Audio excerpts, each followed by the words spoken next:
Dragon Gift. Dragon Curse Series Book 5. By Mia Hall. Chapter 1. Cade. No. I stopped short of holding my head in my hands, but just barely, as my cousin raised the sword to his shoulder in what he obviously thought was the proper stance. That's not even how you hold a sword. When was the last time you had training? Donovan lowered the sword until its pointed edge sank into the dirt, leaning on the hilt. I can honestly say I have no memory of it. What a big surprise, I snarled. Get the edge of the damn thing out of the dirt for one. Treat your weapon with a little more respect, instead of looking as though you're posing for a portrait all the time. All right, he grumbled, wiping the blade clean on the hem of the cotton shirt he'd chosen from the pile of scavenged clothing. He wore a piece of makeshift padding over the top, 2 vests which had been sewn together and stuffed with grass and rags. It was the best we could do. I wore something similar to protect myself, but he hadn't gotten anywhere near me in over an hour of practice. Practice being a generous word for it. Come on, Cade urged from off to the side, sitting next to Ricky on an old tree stump. Raise the thing and go at him, Donovan. Don't allow anything else to steal your focus when you're on the attack. I'm certain there will be more than a single threat at a time, he pointed out, brushing his overlong hair from his eyes with a practiced sweep of his hand. Stop making excuses, I grumbled. Yes, when the time comes, you'll have to be aware of your surroundings while you're fighting. But you cannot attack more than one foe at a time and hope to be victorious. All right. He held his sword in both hands. What do you suggest? I suggest you come at me with everything you have, I sneered, raising my sword. I would have rather used a staff, but he didn't have one, and I had to keep things fair. I wondered why his father hadn't seen to it that one be created for him. It was awkward, every son but one possessing a weapon. He lowered his head and charged, drawing the sword back with a mighty growl before swinging it around in a wide arc, which I easily met with my own blade, holding him back. You might try not communicating your move way before you even take a swing, Ricky called out. What? Donovan panted, struggling to bring the sword home and touch even a part of me. I met every strike with a defensive blow of my own. I could have done it with one arm tied behind my back. He grew more and more frustrated, which only made him less graceful. You make it obvious what you're about to do, Ricky explained, as though he'd been watching men train his entire life. He even sounded slightly bored.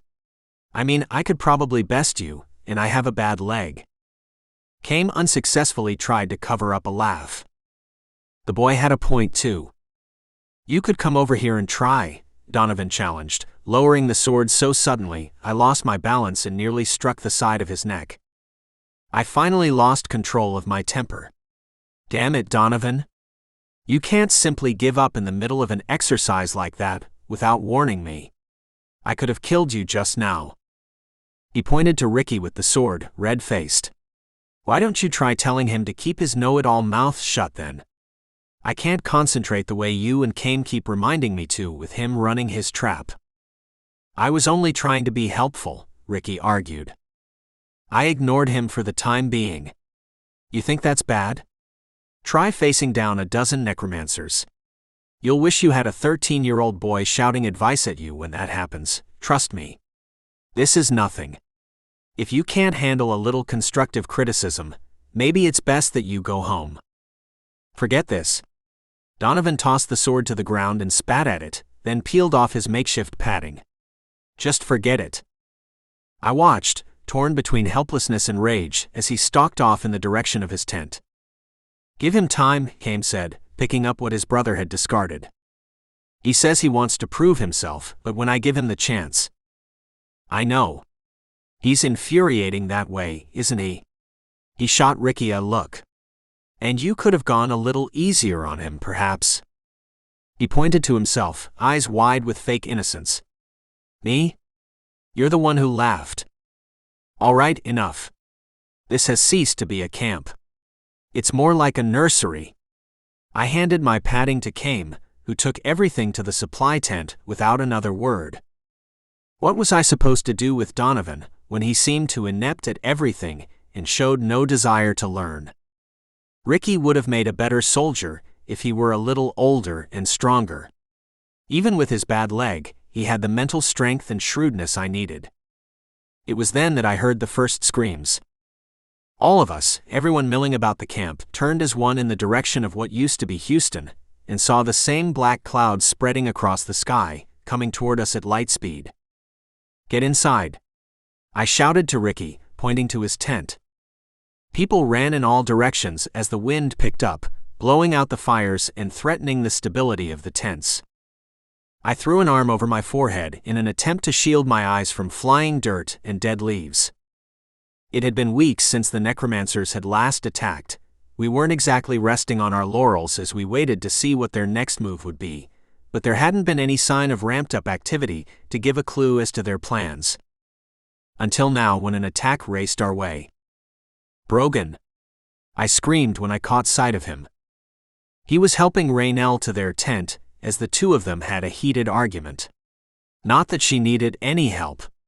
Her body language confirmed this as she tried to wave him off and push him away, telling him to protect himself, that she would be fine.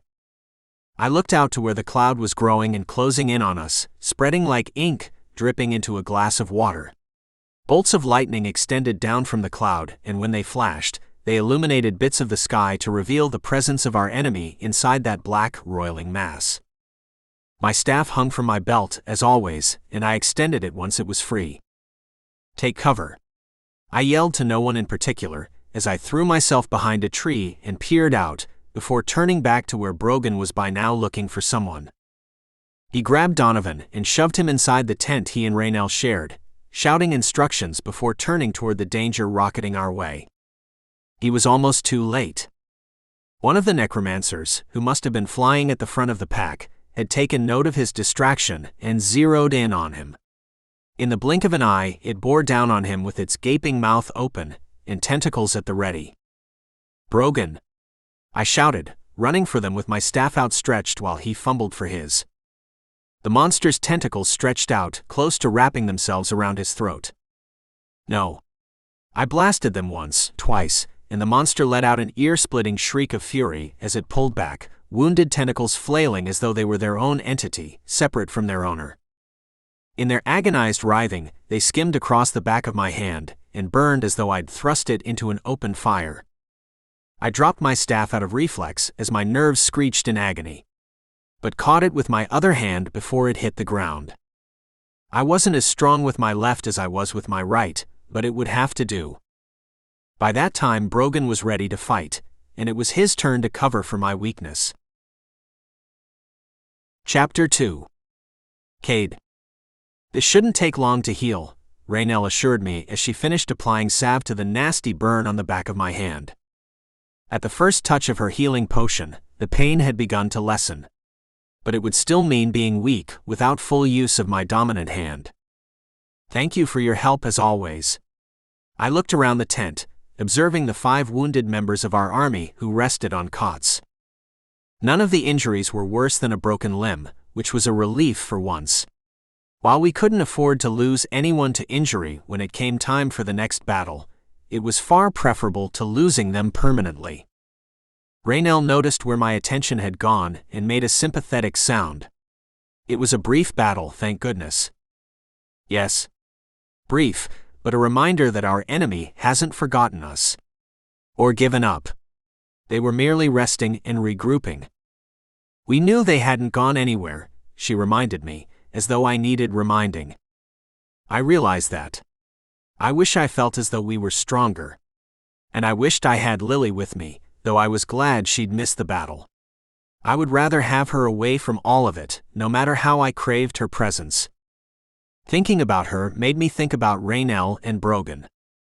I'd pushed away the memory while I waited until everyone else was treated before accepting treatment for my wound, but there was no way to ignore it forever. It had to be addressed. "What were you and Brogan fighting about as he tried to get you into your tent?" I asked in a low voice, taking pains to avoid being overheard. She flinched a bit, winding bandages around my hand. I wanted him to fight, while he was concerned with whether or not I was safe. I told him I knew how to get to the tent and was physically capable of closing the flap behind me, but he insisted. And then he insisted that I have someone with me for protection. And he chose Donovan, ironic in a way, I smirked. But I didn't find it funny. It was infuriating, if anything. Raynell clearly shared my opinion. I'm disappointed in him, to put it mildly, she admitted. Please don't tell anyone I said that. Especially not him. I would rather tell him that myself when I get the chance. I understand. What are we going to do about it? She looked up at me. What do you think needs to be done? I'm not entirely sure, I admitted as she finished bandaging me. But I know we can't have something like that happen again. I got lucky this time, as did Brogan. He feels absolutely terrible about it, she whispered. I'm sure he does. I would if I were in his place. Then again, I wouldn't have put him in the position he'd put me in. I would have kept my head about me, and remembered there was more to the battle than protecting a single person. I decided to find him, since he was likely to avoid me after what he'd done. It was time to have a talk about his priorities. He was talking with Donovan, as the two of them rebuilt one of the fires which had gone out during the storm the necromancers had caused. I would appreciate that very much, he murmured as I approached. At least someone thinks I'm capable of something, Donovan replied, throwing a dirty look my way before moving on. I'm already racking my brain trying to find something he's good at, I muttered, watching as my cousin walked away. I've already asked him to guard Raynell whenever there's another battle, Brogan replied, taking a seat and holding out his hands to warm them over the growing flames. That isn't your instruction to give, I reminded him as I sat beside him. It's that sort of thing we should discuss first, don't you think? You've just admitted you can't find anything for him. I've given him something to do. I don't see why this isn't a fair compromise for the time being. He pointedly avoided looking at my hand, keeping his eyes above my shoulders at all times. Brogan. We need to talk about what happened earlier. I know you think we do. You don't think so? Honestly. Come on. I know you better than that. What do you want me to say? I'm sorry for what happened. He dug at the ground with a piece of kindling, before tossing it into the flames. I would have never been able to forgive myself if you were hurt any worse than that. Do you understand the problem this leaves me with? He stood, slamming his fist into his palm. I went on in spite of his frustration, because I was also frustrated, and his did not negate mine. In fact, it didn't matter at all to me at this moment, because while I valued Raynell and wouldn't want to be in his shoes, I had to think about the future of the entire group. How can I trust you now? You don't trust me. Be honest with me. Look me in the eye. He hesitated, but did as I asked. If you were me, would you trust me to do what had to be done when the time came? The next time those monsters decide to attack, or we decide to go in after them, what happens? Do I turn to you and know you have my back, that you have what's best for all of us in mind? No. I don't. I can't. Because your heart will always be with Raynell and the baby. Like your heart isn't with Lily. Like you wouldn't be just as concerned as I was earlier. I know I would. Which is why I would accept the fact that Lily would need to leave. Not just for her safety, but for my peace of mind. I wouldn't be an effective leader if my attention was constantly split between her and the fight. I would be a sitting duck. Just like you were back there. Watch what you say. I stood. I'm only speaking the truth. And it only bothers you the way it does because you know it's the truth.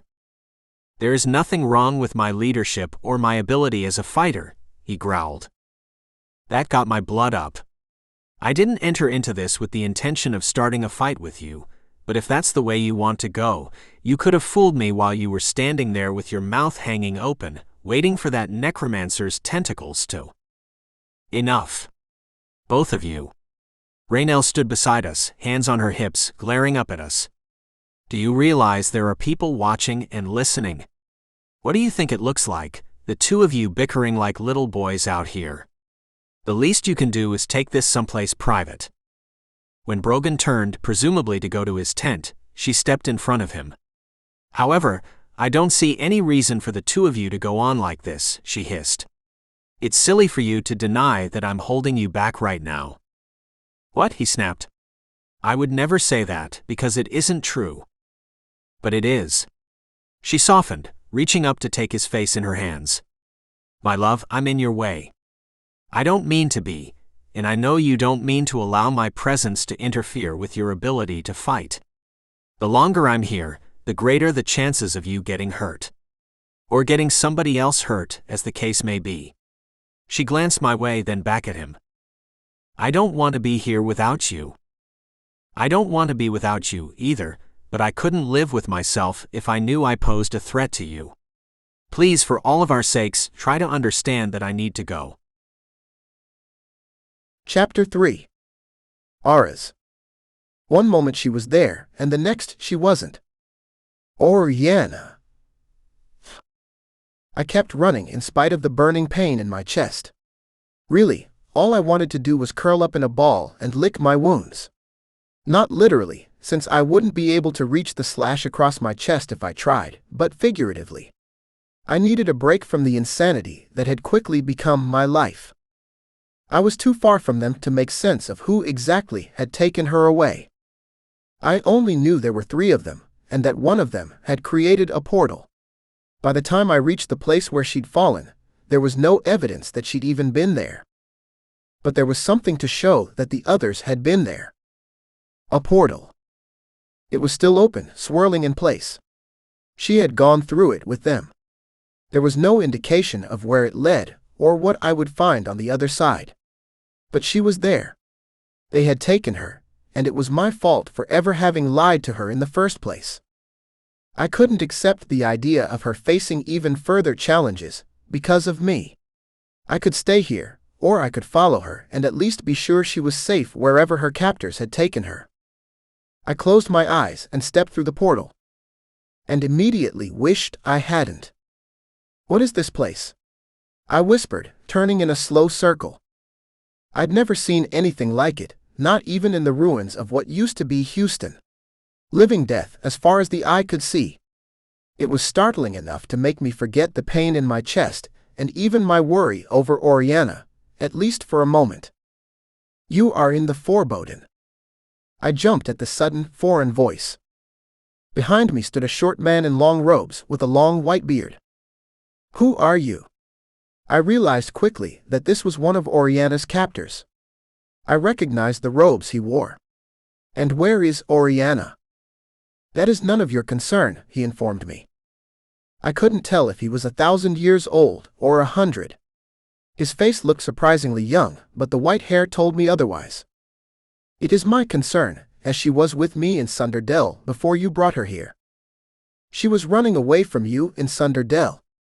As if by magic, 2 more nearly identical men stepped out from behind the first one, moving to the right and left of him.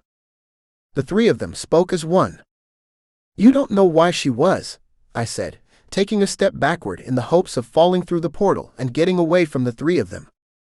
Something told me they were not to be trifled with, and I had no desire to spend further time with them. Do not waste time looking for the portal. We could easily follow you through, just as you followed us, the 3 of them informed me. The sense that they were reading my mind was uncanny and unnerving. You left it open to bring me here, I whispered, suddenly certain that I'd walked into a trap.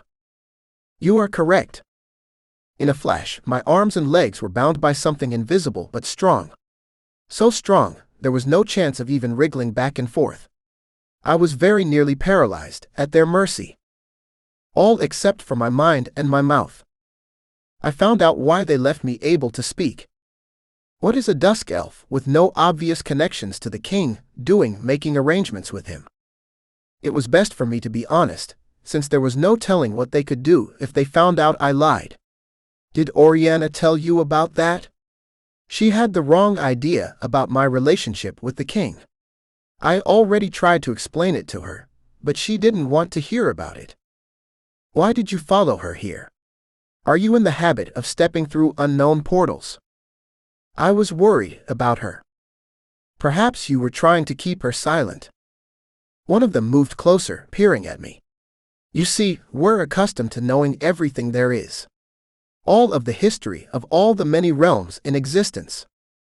You're the Exalted Three? I breathed, looking from him to the other two. It was as though I hadn't spoken at all. It is unusual for anything to be beyond our immediate understanding, which leads us to believe there has been magic worked on you for the purpose of concealing your true intent. What? No. That's not so. Silence. And just like that, my voice ceased to work. I took a deep breath and yelled until my throat was raw, but no sound came out. They weren't about to give me a chance to defend myself. Rena was dying, and I was a prisoner. A lot of good I was doing her. It would have been better for anybody but me to try to help her. Until we're certain of what to do with you, you will stay here. Instantly, we went from being out in the wasteland to inside a small circular stone room. I realized I could speak again, though my movement was still restrained. Why are you doing this to me? There's an emergency I'm dealing with. My sister is dying. One of the three looked at least slightly sympathetic. If that is true, I am sorry to hear it. The other two sighed impatiently, but he ignored them. We will determine whether or not this is so, and once we find out for sure, we will move forward. What about my sister? Rena. Her name is Rena. She needs help. As I said, we will determine whether you're telling the truth and move forward from there. I cannot promise anything beyond that. The three of them walked to the door. It didn't take long, as the room was not very large, and left without another word. I stood there with my mouth hanging open, watching helplessly. Once the lock clicked, my invisible restraints disappeared, and I was able to move again. Immediately, I went to the window and looked out. The view from as high up as I was didn't impress me much more than the view from the ground. What was I supposed to do for Rena? I tried in vain to open the door before going back to the window. There were no bars to block my way, but the massive drop to the ground would kill me. I couldn't risk that. Could I climb down? I leaned out as far as I dared to examine the stones which made up the tall tower. The surface wasn't smooth, with many large stones sticking out enough to provide handholds. If I could just swing out. I was crazy to even consider it, and this knowledge sank into my very bones and left me furious with myself. So furious that tears burned my eyes. I hadn't cried since I was a little boy, and I dropped my favorite toy boat into the river. An ironic end, though I couldn't understand that at the time. I'd wept until I was sure I would die. And now Rena was going to die because of me. Tears wouldn't help her. I looked down at the sound of a female voice. Whoever she was talking to herself. Angrily. And then you think you can just lie to me, and I'm going to be all right with it. All I wanted was a sword. I only wanted to feel as though I was being helpful. I didn't ask to be betrayed by a Oriana. I called down. Her head snapped up, and even at a distance I could make out the fury written on her face. Wonderful. You're where you belong. She folded her arms. How does it feel? What are you doing here? I asked. She shrugged. What's it to you? You could have killed me. You look fairly healthy to me. I looked down at myself. Sure enough, the three had healed me without touching me or even letting me know. There was nothing but a scratch on my chest, and even that looked like it was nearly healed. I need you to help me get out of here. Why would I want to help you? I've already learned what you're all about. Because I helped you. Remember? You're the reason I was imprisoned. I'm sorry if freeing me doesn't earn you any favor, Aras, but the two actions cancel one another out in my estimation. I never intended for you to be imprisoned. I've told you and told you. She shrugged. For what it's worth, I never intended for you to be imprisoned here either. But it happened. So. Another shrug. It was like talking to the wall. I took another tack, as it was something which had plagued me since the moment she'd first pulled my sword. How did you avoid the effects of the obsidian? I used enough to knock you unconscious. That's none of your business, she called up. But since we're asking questions, why did you take me to Sunderdell? Was it your intention to kidnap me? Were you ever going to help me get a sword? Or was that all a ruse? I bit back my explanation. She would never understand if I told her I'd intended to take her blood. She chuckled with a sneer. What? Trying to make up a new lie. Not that I should believe anything you say, but I would like to hear it from you. I hung my head. There was an ulterior motive, which I alluded to before. But I did intend to follow through on my original promise. She uttered a barking laugh. You're such a liar. When you got what you wanted from me, you were going to help me find a weapon. Please. I didn't have a chance to explain further, since one of the Exalted Three approached in the company of a beautiful woman who reminded me quite a bit of Lily from back at the camp. Clearly, I was not the only one who recognized the resemblance. You're Lily's mother, Oriana said, forgetting all about me in favor of the new visitor who smiled graciously. Please call me Sienna. She looked up at me, and that lovely smile disappeared. She was a formidable creature, to be sure. Strength was etched in every line of her face as our eyes met. It took a great deal of nerve just to hold her gaze without flinching. I had heard vague whispers of the dragon who had taken over rule of Onifal. She had overthrown the Overlord. No small feat. It's my understanding that all signs point to your being a spy for the Dusk Elves, she said, getting straight to the point. This was the craziest of all accusations I had faced thus far, insane enough to almost inspire laughter. What? No. Nothing of the sort. Then why were you consorting with King Tristan? She asked.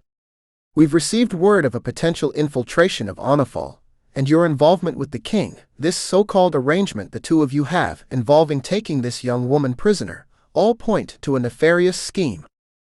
When I laughed out loud at the sheer unlikelihood of this, she glowered up at me. I fought the urge to keep laughing. Nothing could be further from the truth. I'm sorry if I seem as though I'm not taking your accusation seriously, but I'm truly surprised by it because it's so far from the true reason why I was with Oriana. This didn't seem to convince her. Not even close. In fact, it only seemed to anger her further. We'll see, won't we? She asked, suddenly cold. The Exalted One. I realized he was the most sympathetic of the three, the one who had at least tried to understand my situation, placed a hand on her arm. Sienna. Let us exercise caution against jumping to unwarranted conclusions. We are only holding this young elf until we can be certain that he does not pose a threat. It would not be fair of us to treat him as though he does, before we're sure. Just like that, she softened. It was as though he'd placed a spell on her. Perhaps he had. You're right, as always. Even so, she gave me one more look before turning away with him and leaving me with Oriana again. They had no intention of letting me go. It didn't even matter that I had something deeply important to take care of. Well, she asked, smirking a little. What do you have to say for yourself now? I didn't answer because nothing I had to say would satisfy her. Instead, I did the only thing I could. Waiting for Sienna to decide I was being honest wasn't an option. The only thing left was climbing down the tower. What are you doing? Oriana hissed as I sat on the sill, swinging my legs out over the edge before flipping onto my stomach to lower myself out. What do you think? I couldn't banter with her at this moment. Making it down the wall without breaking my neck was a somewhat more pressing concern. The stones were smooth, worn by time and wind and rain, without the benefit of the sun's rays to warm them. I wondered if the sun ever so much as touched this terrible, joyless place. I made it down one handhold, then another. I began to think this wouldn't be such a terrible task, so long as I could keep finding adequate stones. You're crazy, she whispered. They're going to see you doing this. I paused long enough to look down and wished I hadn't, since the world seemed to spin for a split second. I had to close my eyes to keep from losing my grip. If you would shut up, there would be less of a chance of that happening. Just be quiet and let me do this. I went back to my downward climb, feeling more confident with every step. Until the stone I placed my right foot upon loosened and fell out of the wall. I tensed, losing my balance as well as my grip, and before I had the chance to cry out, I was falling through the air. Falling. I landed with a thud, only I hadn't hit the ground. I hit the back of a silvery dragon with wide, sheer wings which seemed to sparkle even in the nearly non-existent light.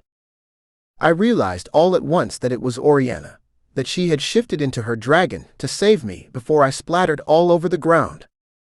It was only moments until we reached the ground, and I slid off on legs which shook with the knowledge of my close call. She shifted back before I had much time to admire her graceful, shimmering dragon form. Her cheeks pinked and she turned away. "Why did you do that?" I asked, leaning against the wall for support. Those few moments, free-falling, seeing Rena in front of my eyes along with every memory of my too short life. The memory made my stomach turn. She shrugged, hands on hips. "I don't know." "Well, thank you. I suppose this makes us even. I saved you, you saved me." "It doesn't make us even at all." She looked at me over her shoulder. "I saved you, and you saved me back in Sunderdell, though I still say you were the reason the king locked me up, which negates your help. Even so, you owe me now." "All right. I can accept that. You can settle up right now by telling me why you took me to Sunderdell. It's all I want to know. Why am I going through any of this? What was your real motivation? What was the point of keeping it private any longer?" My situation was increasingly desperate with every passing moment. If she was going to hate me, it wouldn't strain our relationship any further than it had already been strained. I needed your help with something. With what? I had to take a deep breath before speaking. It wasn't easy to say it out loud. My sister is very sick. Dying, in fact. Back in our village, in our hut. Aras. I had never heard such disappointment from someone who wasn't directly related to me, and much older than I was. Why didn't you just tell me that in the first place? Though I still don't understand what you needed me to do. I'm not a healer. Another deep breath. This would be what broke her, I was sure. I was going to use your blood. When she drew in a hefty breath, chest puffed out, I hurried to explain. My uncle told me about a girl who was just as sick as Rena, my sister, is, and that the blood of a dragon and the help of a shaman were enough to save her. This is my only chance. That's against the law, she replied, like a knee-jerk reaction she didn't have to give any thought to. We're not permitted to use our blood for healing others. I realize it's frowned upon. It isn't just frowned upon. It is against the law. Well, the overlord law, but I wouldn't want to take any chances. I waved my arms. Enough. It's irrelevant. I was planning to trick you into coming with me, and somehow restraining you to get the blood. I know it sounds crazy, but I'm that desperate. She sounded like an enraged animal when she breathed as heavily as she was now, nostrils flaring. You were going to kill me to get my blood? What kind of monster are you? No. I was hoping you would give me some. I wouldn't have killed you. I would have merely begged you to consider donating some of your blood to save my sister. If that didn't work, I would tie you up. Something. The shaman would use it to create whatever spell was necessary. I sighed, tipping my head back and leaning it against the wall so she wouldn't see whatever was written on my face. Agony, most likely, combined with guilt for having failed Rena. There's no one else who could help her. If there was, do you think I would be here with you right now? And no, before you accuse me, I did not come here to kidnap you. I came to see what had happened to you when you went through the portal, since whatever it was would have been my fault for taking you away. Instead of going back to your sister, you came through to check on me. It would have always bothered me, the question of what happened to you when you disappeared. I don't know that I could have forgiven myself for that. You don't deserve to be hurt. The blunt, bleak truth of it. She whispered something to herself, a curse, a prayer, I wasn't sure, before heaving an exasperated sigh. All right. Let's go. We'd better be fast before the three know you're gone. And they know everything. What? I looked at her for the first time since my confession began, and found that she had already taken off, marching down a thin, crooked path, which I supposed led somewhere significant. Hurry, I said. We can't rely on their inability to understand you forever, you know. I don't understand why they didn't know your motives when they seem to know everything else. Maybe that will work to our benefit here. Just to be clear, I said as I reached her side. We're going back to Sunder Dell, so you can help my sister? You're extremely intuitive, she observed with only a gentle roll of her eyes. Yes? Once we're through the portal, I'll fly us there. You'll just have to direct me. It would have been much easier if you had been honest with me from the start, you know. Chapter 4. Aras. It had been an unlikely few days. Fighting a necromancer, being imprisoned in a tower in the middle of a toxic wasteland. Almost falling to my death, watching my life flash before my eyes. And now this. Riding on the back of a dragon as she flew to the hut where Oriana waited for us. It wasn't exactly safe for a dragon to be seen flying through Sunder Dell, she'd reminded me before we took off. Not that I needed a reminder. Dusk elves had more than dragons to be worried about at this moment, which I had pointed out before she shifted. Most of them were rightly concerned with the thought of a necromancer invasion. I had seen firsthand what they could do, and not a dragon in existence was more destructive. It wasn't easy, holding onto her scaly body with my thighs while gripping the horns along her back. But there was a sense of connection as we cut through the air, soaring above the permanent dusk of the realm I had called home. Up in the air, as high as we were, the sun was brighter. It was enough for me to wonder if we needed the keep at all, when it sucked away the precious sunlight. But such thoughts were pointless, juvenile. The keep had always stood, and it always would. I was merely trying to distract myself from thoughts of what was waiting for me. What if we were too late? We landed just outside the cluster of huts, and Oriana was quick to shift into her human form before following me to the hut in question. There were a few familiar faces standing outside, wringing their hands, pacing and muttering to each other or themselves. That was a good sign. No tears on their faces meant she was still alive. I saw her for myself once I elbowed my way through them. Surprisingly, her color looked better, and her eyes no longer possessed that glazed, feverish look I hadn't been able to get out of my head since leaving her side. Uncle Horace was still there, sitting alongside a wizened old man with a long braided beard. The beads and bells which he'd woven into the braid danced and jingled when he stood to greet me. Horace nearly glowed with relief. I thought the worst. You wouldn't have been too far off, I murmured, hoping to spare Oriana the details. He looked as though he understood. I turned to the shaman, whom I recognized only vaguely. Your uncle sent for me, he explained, nodding his ancient head. Amazing how he reminded me of the Exalted Three in so many ways, yet was so unlike them in others. I didn't feel as though I needed to shrink back in the presence of his wisdom. He possessed the ability to calm and soothe, and I immediately felt the effects of this, as tension drained from my body. I found Oriana waiting in the doorway, hands clasped as she pointedly avoided the curious gazes of those around her. Curious and perhaps slightly hostile, even though they had to be aware of her purpose. Oriana wasn't hostile. There wasn't a scrap of hostility in her body. She merely held out her hand to me, and I sank by her side, waving Oriana closer to the little bed. My sister had been washed and dressed in a clean shift, and the bedding had been changed. I couldn't be too put out by the presence of neighbors, when I knew it was only by their kindness that my sister was doing well. Oriana, this is Oriana. My sister. I watched as the two of them regarded each other. That's a pretty name, Oriana whispered, smiling weakly. She always found a reason to compliment others, even perfect strangers. And it always charmed them, as it charmed our visitor at this moment. Thank you, Oriana smiled. How are you feeling? A little better than before. I don't get confused all the time like I did. That's because the fever isn't as high as before, I murmured, silently thanking our uncle for having the presence of mind to send for the shaman. He had already performed a miracle on her, just by keeping her alive and coherent. "It feels like you've been gone forever," Rena observed, her gaze fixed on me.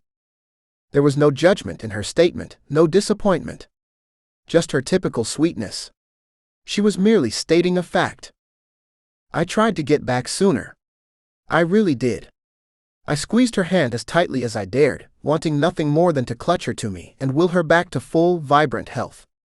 If I could have given her my life, I would have done it, and gladly. "Your brother could learn a thing or two about asking for help, rather than trying to coerce people into helping him," Oriana observed with a wry smile. "It was never one of his strong points, asking for help," Rena agreed. "I'm sitting right here, you know." In another place and time, the two of them would have been bonding over their mutual knowledge of me, and laughing and teasing, and I would have grumbled but put up with it because they were getting along, and I was pleased to see it.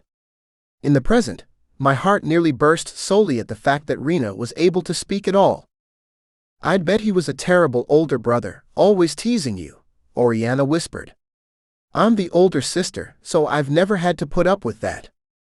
"Lucky you," Rena smiled, and the two of them shared a quiet laugh. The shaman moved around to Oriana's other side, shooing away the few stragglers still left in the hut, until only we and Uncle Horrence remained. "We must begin the process immediately," he advised in a deceptively weak, passive voice. "Too much time may have already been lost." "By all means," Oriana replied, still smiling fondly at my sister. "I will need your hand." She held it out, and I watched with my heart in my throat as the shaman withdrew a small vial from his robes. He murmured unintelligibly as he poured a thin, clear liquid over her palm. I didn't dare ask what it was, or even breathe too hard out of fear of breaking his concentration. He slid a small, thin dagger from his robes next, and poured the liquid over it as well, while still murmuring in his ancient tongue.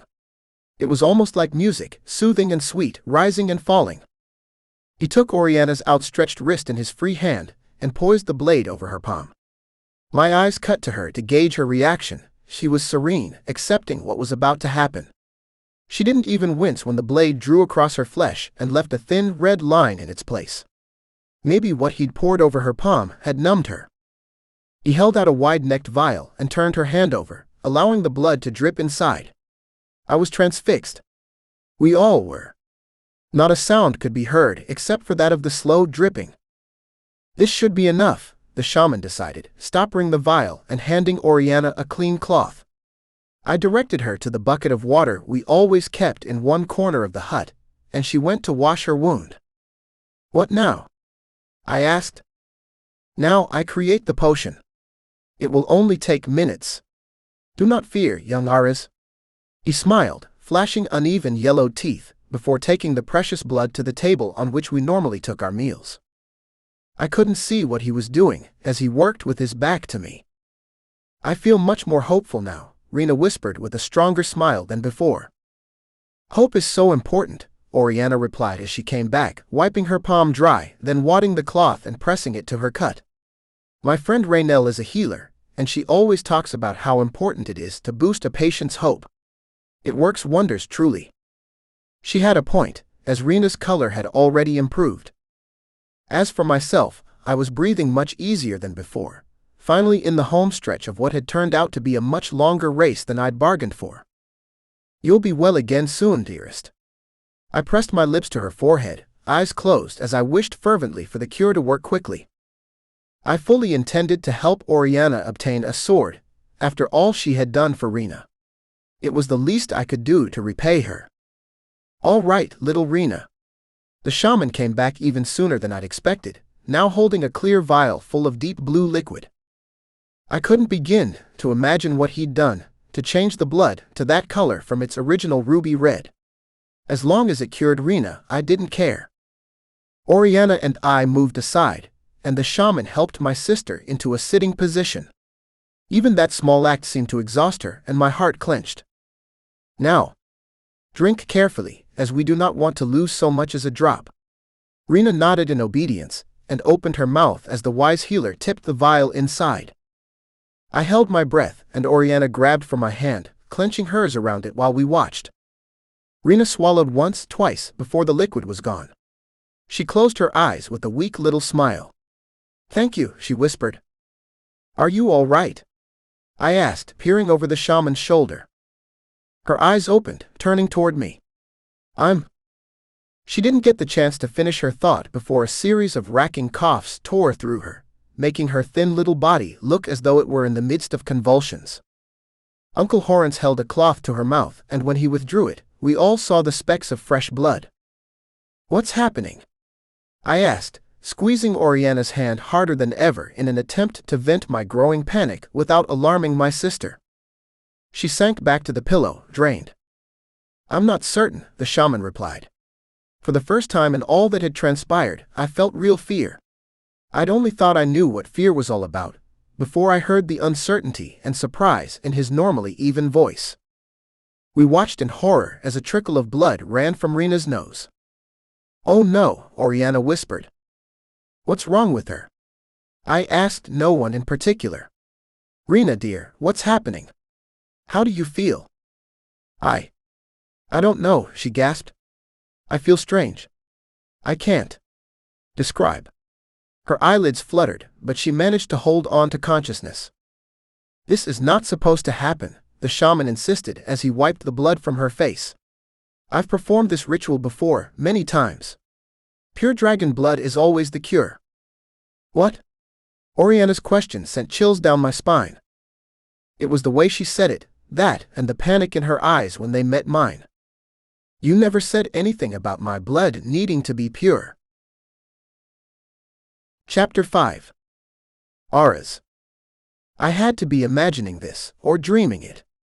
If so, it was the worst nightmare of my life. I didn't know it had to be pure," I explained, turning to the shaman. "I didn't know. And I didn't know hers wasn't." I pointed at Oriana. "It's not?" he asked Oriana, who shook her head. "No. I'm half-dryad. In fact, I just found out today. I wouldn't have known otherwise. Even so, knowing didn't help." She looked at me, eyes filling with tears. "Dryad?" the shaman asked, gripping her hands. "Oh, this is not good. Could you not do this in front of her?" Uncle Horace asked, placing himself between us and my sister. Of everyone in the hut, he was the only one who kept his head. "He's right." I pulled Oriana to the doorway and motioned for the shaman to join us. "What do you mean, it's not good?" I murmured. "We have less time than ever," he said, waving his hands. "There isn't even time to explain, and explanations wouldn't help. We need pure blood now. Immediately, if not sooner." "Where are we supposed to get that?" I demanded. "That is not for me to say, but we have done more harm than good here. The effects must be reversed."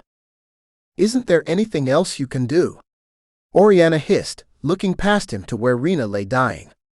"Because of us. I can hold off the damage but not forever," he explained. "Quickly, you must find pure blood." We looked at each other. "What about Sienna?" I asked, grasping wildly at straws. "She seemed to like you." "She's not pure dragon. She was born a witch." "Damn it." I turned to the doorframe and pounded my fists on it in desperation. I had failed. All of it was for nothing. I could have died falling from that tower. I could have been imprisoned. For all I knew, that was still a very real threat, as Tristan hadn't caught up with me yet. I could have died in the above ground, fighting alongside Brayden. And Oriana could have spent her life in a cell. All because I hadn't known I needed pure blood. "Aras." Rena's weak whisper carried across the hut and worked its way into my consciousness. "Aras, it's all right. You did everything you could." Somehow that made it all worse. Hearing her sweet, simple acceptance of what was waiting for her. "No. I failed you. I couldn't do the one thing I was supposed to, keeping you safe. There are things in this world which none of us are in control of," the shaman reminded me. "Do what you can if you can, young Aras." I turned away, disgusted with myself and the situation. It was cooler outside, the air welcome against my inflamed face. How was it that every step I took was a bad one? How was it that nothing I did turned out the way I hoped? All I'd managed to do was dig myself a deeper hole, deeper with every attempt at getting out of it. I went to the well, leaning over, wishing it were full of water so I could drown myself in it. I had never felt so helpless, so out of options and time. Oriana's footsteps trailed behind me. I did what I could to ignore her, hoping she would take the hint and go away. She only made the shame burn hotter. "What will you do?" she asked, standing by my side. "I don't know. Watch my sister die, I suppose. There's nothing else to be done now." I squeezed my eyes shut and shook my head. "No, that won't do. I can't accept it. But I don't know where to go or who to talk to. I only know it has to be soon, and the only reason I know that is because he says so." I jerked my thumb in the direction of the hut. It wasn't entirely true. I knew it, because I saw how Rena had suddenly taken a turn for the worse. There was only so much anyone could take. It was just a matter of time before she gave out completely. "I feel responsible for this," she said, her voice cracking. "I should have put it together when you told me what you needed. The three had just informed me of my history, where I really came from. Just before you arrived, in fact. It's still so new, I never considered." "I know, but it isn't your fault. I went off half-cocked as always, and look where it got us." I hung my head, wishing for a miracle. Any kind of miracle, so long as it meant saving my sister. I would die for her, if that would make it better.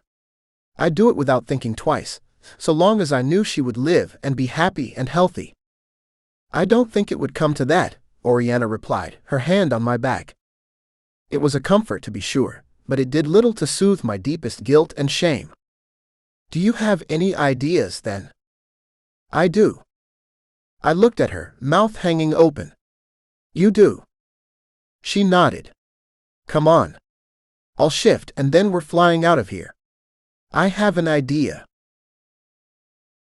Chapter 6. Declan. "You're sure about this?" "If you ask me one more time," Eva warned with a tense little laugh. She was so nervous, her arm trembled under my hand as she guided me down the tower stairs. It would be my first time out of my comfortable little room since losing my sight. Walking would actually be a treat after spending so much time caged up. "I just want to be sure. Once we're started, we can't go back." "I know that. You don't have to worry that I'll change my mind." Even so, the throb in her voice told me there were still plenty of misgivings. I would have to live with that, as would she. It wasn't exactly as though I looked forward to what we were about to embark upon. "How do you plan to start off?" she asked. 3 more steps, by the way. 1, 2, 3. We're on the ground." "On the ground." "It's been so long," I murmured, marveling. The simplest things had taken on such complex meaning. Even pouring my own drinks and navigating through the act of feeding myself had become obstacles for me to conquer. And the victory had been sweet. After absorbing my surroundings once we stepped outside, the tower seemed so tall when I craned my neck in an attempt to see the top. It was all a blur, albeit a sharper blur than ever before.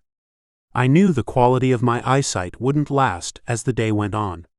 Still, it was nice to rejoice in my progress every morning. She had asked a question, hadn't she? "We'll have to stop in the above ground," I explained, feeling around under my cloak for my staff. It had been too long since I'd used it. "I want to ask Braden if there's anything else he can tell us, though I'm sure our visit will have to be a short one.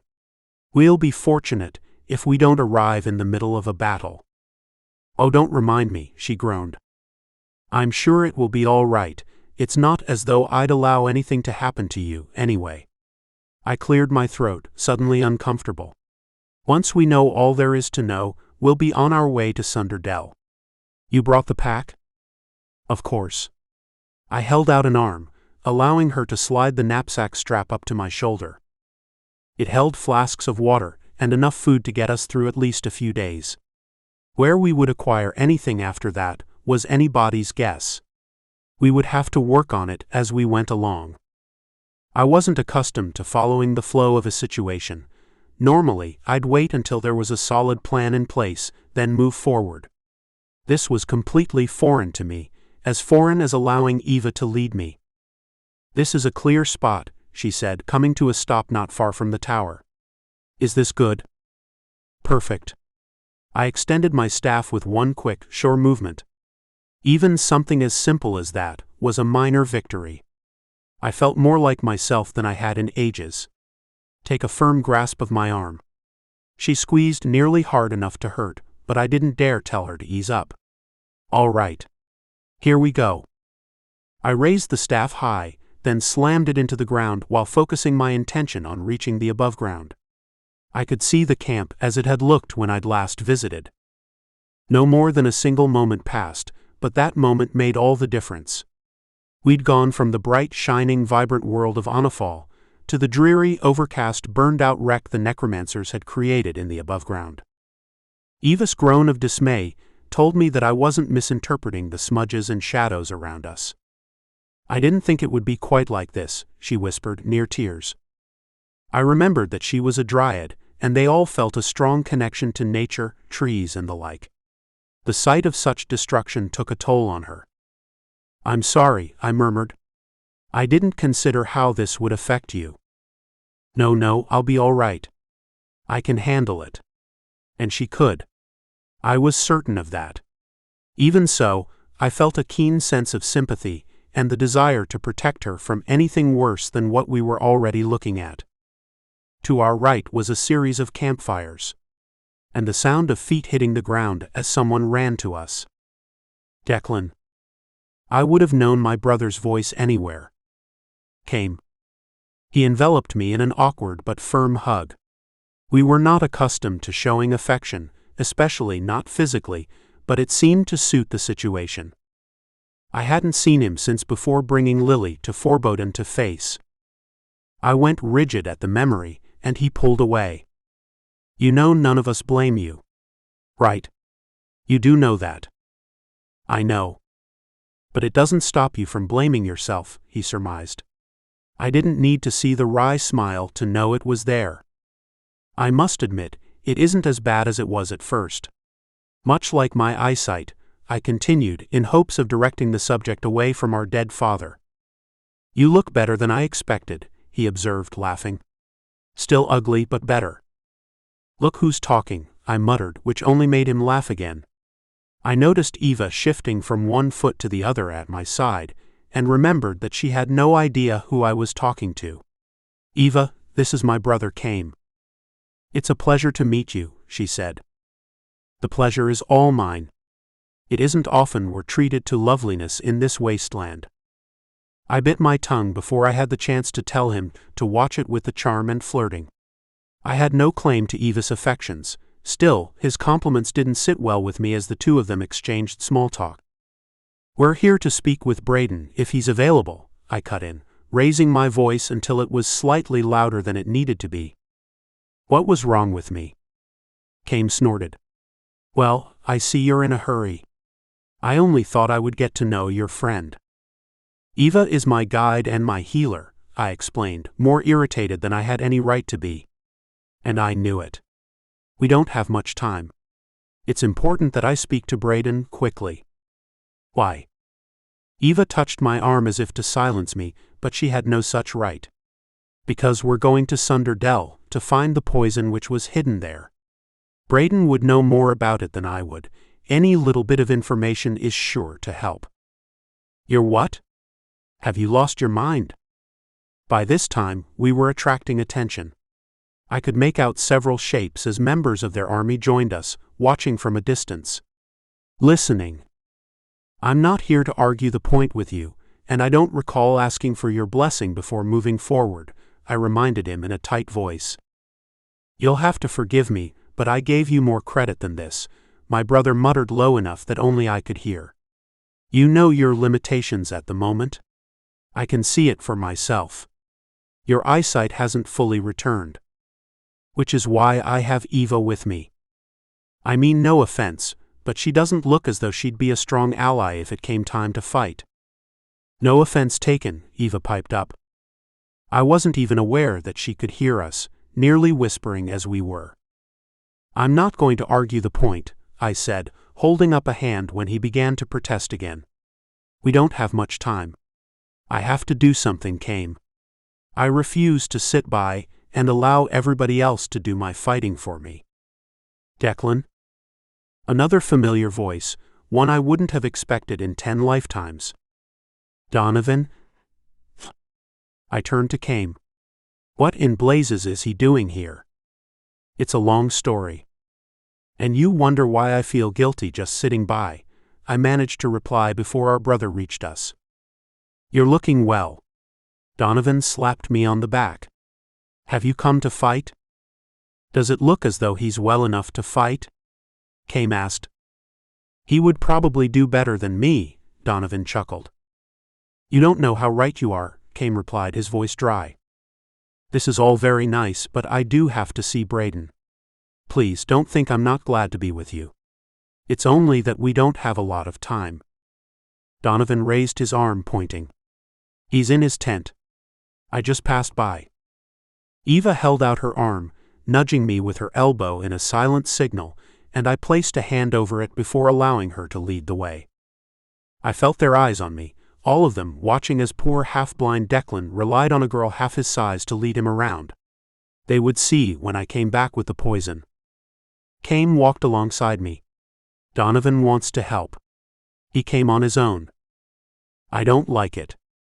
"Neither do I, but what was I going to do? Banish him? Bind and gag him? Trust me, that's still a valid option most days. But he is trying. He truly is. I believe he means it when he says he wants to aid in the cause. As long as he doesn't take chances. He's the least prepared of all of us." "You don't need to tell me that," he chuckled. "You ought to see him attempt to wield a sword." I winced. "As long as he doesn't cut his own head off." We reached the tent, Cade leading the way inside. I could almost see Braden sitting there, along with a blonde girl whose features I couldn't make out. These would be Lily's friends from her former life. I remembered her telling me about them while she lived in Onifal. In those few short months during which we were engaged. The memory wasn't an entirely welcome one. "Prince Braden," I said, raising my chin. "Declan," he observed, surprised. "Please, there's no need to refer to me as a prince. I'm just Braden." "As you wish." Eva led me to a seat, and I lowered myself into it. "I've come to ask you a few questions, if you have the time." "Please, whatever you need." The girl cleared her throat. "I'll step outside if you don't mind." Cade joined her, leaving only 3 of us sitting together. I introduced Eva, before getting to the heart of my business there.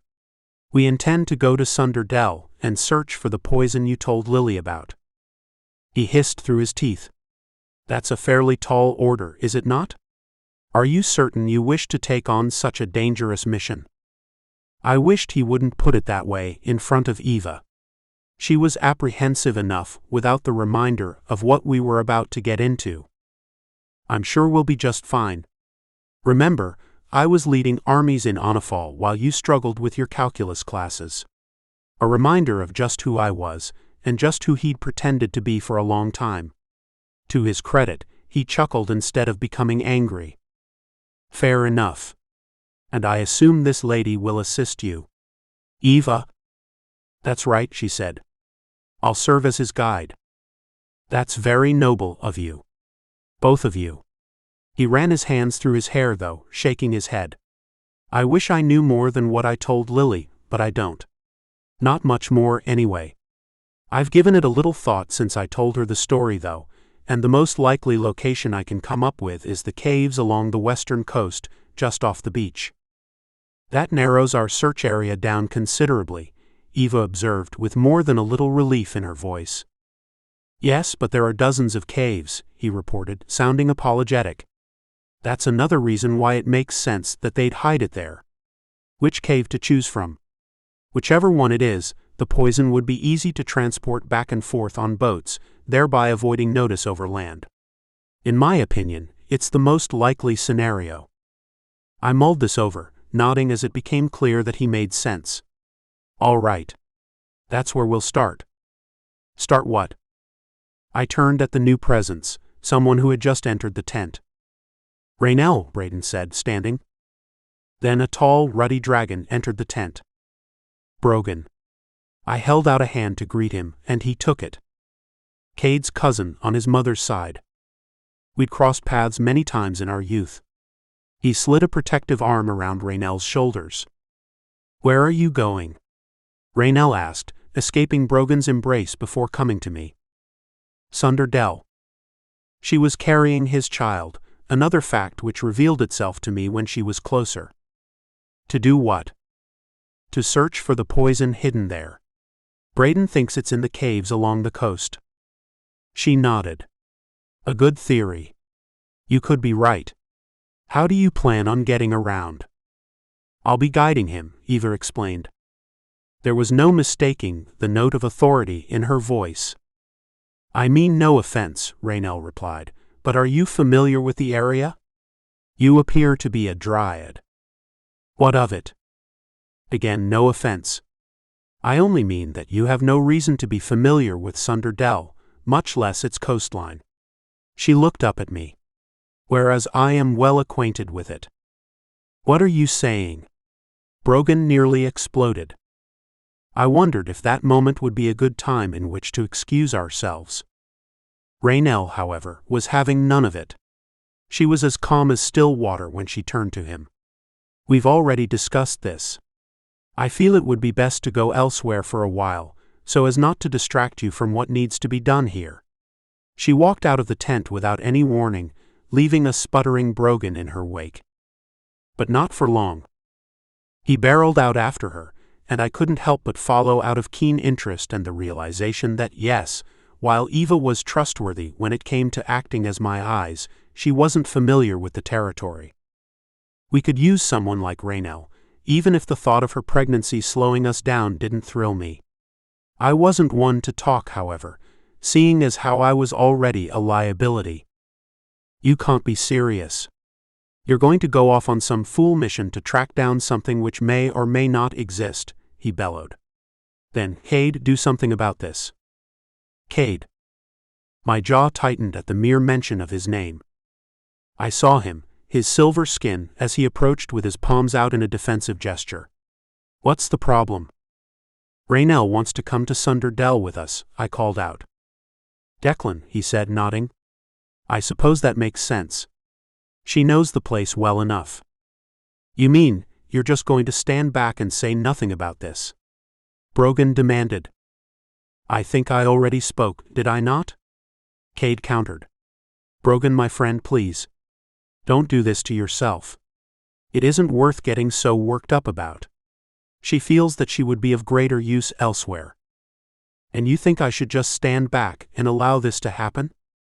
You don't own her, Cade reminded him. Instead of backing down at this reminder, Brogan snorted. That's funny, coming from you. Didn't you give Lily an ultimatum when she told you she wanted to visit Declan? Silence. I froze stiff, unaware of how to best react in that deeply uncomfortable moment. Naturally, the thought of the two of them fighting because of me was gratifying.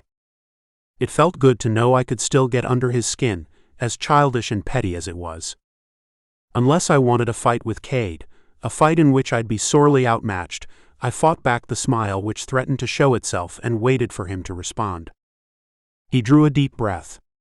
That's not the same as the situation we're in now, and I don't appreciate the implication that it is.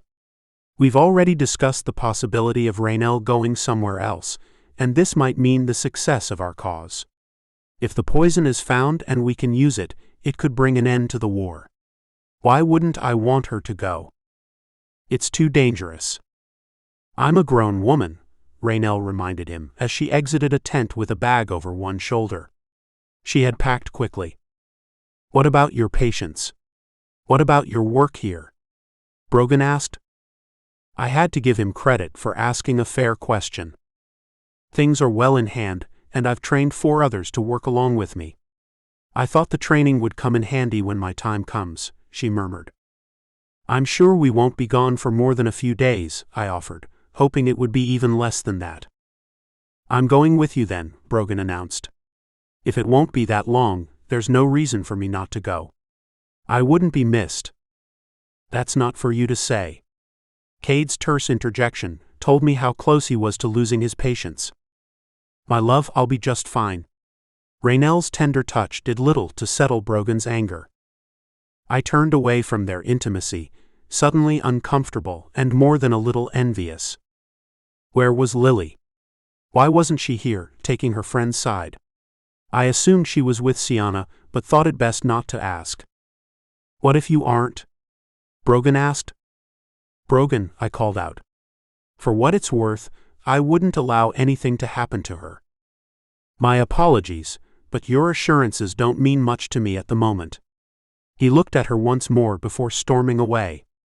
If he could have slammed the flap to his tent, he would have. It was one of the only times I was glad to not have full use of my sight. Hearing the pain in his voice was more than enough. I didn't need to see it in his eyes. I knew that pain, the pain which came from helplessness. Raynell turned to me, injecting brightness into her voice. Well, shall we get started? Chapter 7. Declan. I promise I'll send word if anything goes wrong, Raynell assured Cade as she joined us. Please do. And be careful. I didn't know exactly who he was instructing, and had a feeling it might be me. I chose to overlook it, since I didn't need his instruction but wanted to avoid a fight. He would only attribute my attitude to bitterness over Lily, among the dozen or more other layers of distance and bitterness between us. I felt Eva's gaze resting heavily on me as we made sure we were clear of the camp before I used my staff. She had so many questions I didn't have the energy or the desire to answer. Maybe one day, once it was all over and life went back to normal. I had to wonder when that would be. If that time would ever arrive. I extended my staff, and it hit me that we were really going through with it. I was still half blind, and Raynell was pregnant, and Eva had never been where we were going, but we were still on our way. A far cry from the army I was accustomed to leading into battle, but it wasn't as if I hadn't learned to adjust my expectations. I was learning every day. One solid strike on the ground, and the chasm opened and pulled us in. It isn't much brighter here, Eva observed. I looked down and could barely make out the rocks under my boots. They were nothing but a shapeless mass, though I could feel their jagged points and could kick them around. I'm already fading, I warned her. It's still so early. You used your eyes more today than you have yet, remember, she explained.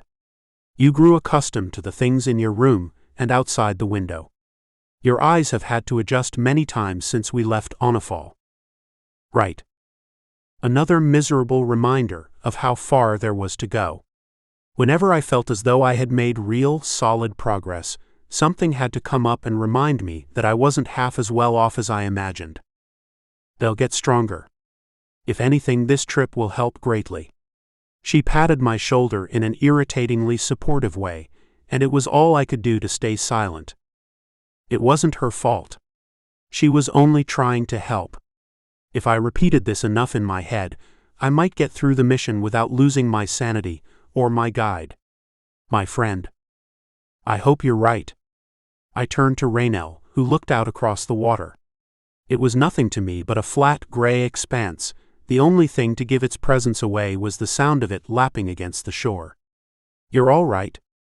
Just fine, she murmured, tossing her long white braid over one shoulder. She had a lot of spunk, I noted. Woe to the man who told her what to do.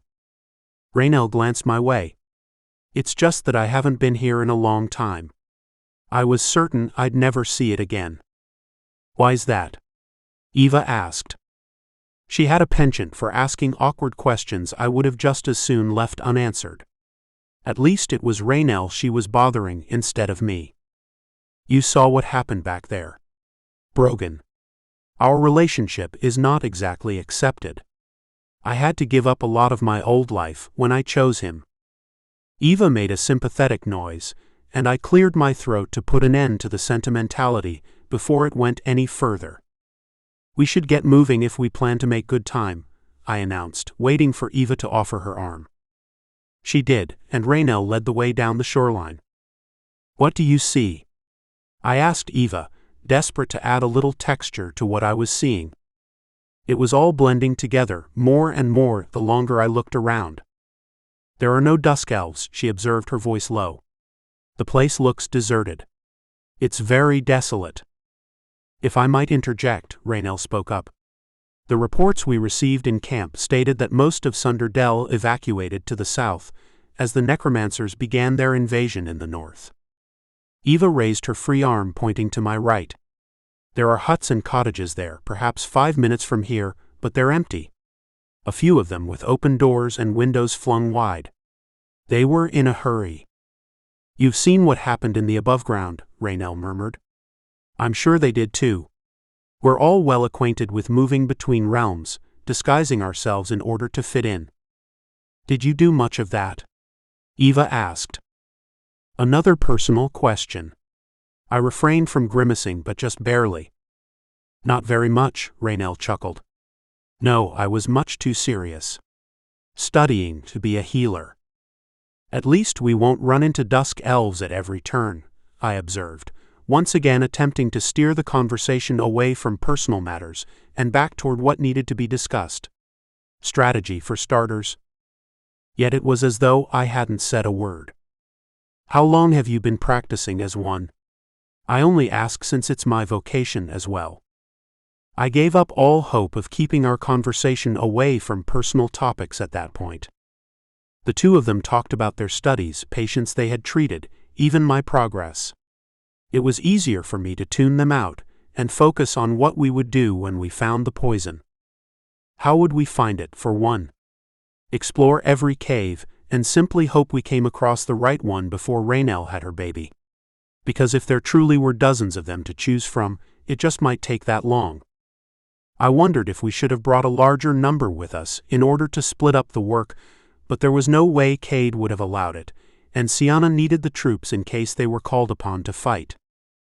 All the while, Eva guided me, making sure I didn't turn my ankle on the rocks or stumble over driftwood which had long since washed up on shore.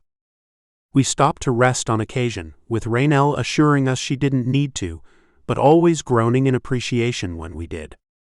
I think we should make camp for the night, Eva murmured during our fourth such break. The breaks had gotten longer each time we stopped. I suppose you're right. There wasn't much more we could do then. What little light had been present in the sky had faded, and I was hungry. An idea occurred to me. Are there any of those cottages nearby? Or even a hut? Somewhere to set up for the night? You want to stay in someone else's home, she whispered, aghast. They're not using it at the moment, whoever they are. And Raynell needs to sleep somewhere more comfortable than a blanket on a rocky beach. My argument seemed to get through to her, and minutes later we were searching for an empty cottage away from the shore. Chapter 8. Declan. The fire crackled and warmed the small but comfortable space. The owners had left everything but their clothing and most of the food, and Eva had found several potatoes and carrots in the root cellar. I was glad to have them, as it meant stretching our limited supplies. Raynell stirred our makeshift stew while Eva treated my eyes. To her credit, she kept whatever opinions she might have to herself. Treating me was Eva's job, not hers. I appreciated that. Brogan had chosen well. When we were finished, and I waited for my skin to absorb the salve around my eyes, Eva washed her hands in a basin near the fire. How much longer do you have? She murmured, and I knew she was referring to the child Raynell carried. 2 months, she replied. What an inconvenient time to bring a child into the world, right? I didn't say that. I would never say that. No, but I've thought it more than once, Raynell admitted with a soft sigh. I wish I could be fully overjoyed over this child. I want to be. But there are so many dangers, so much death and suffering. I suppose those things have always been part of existence, Eva observed.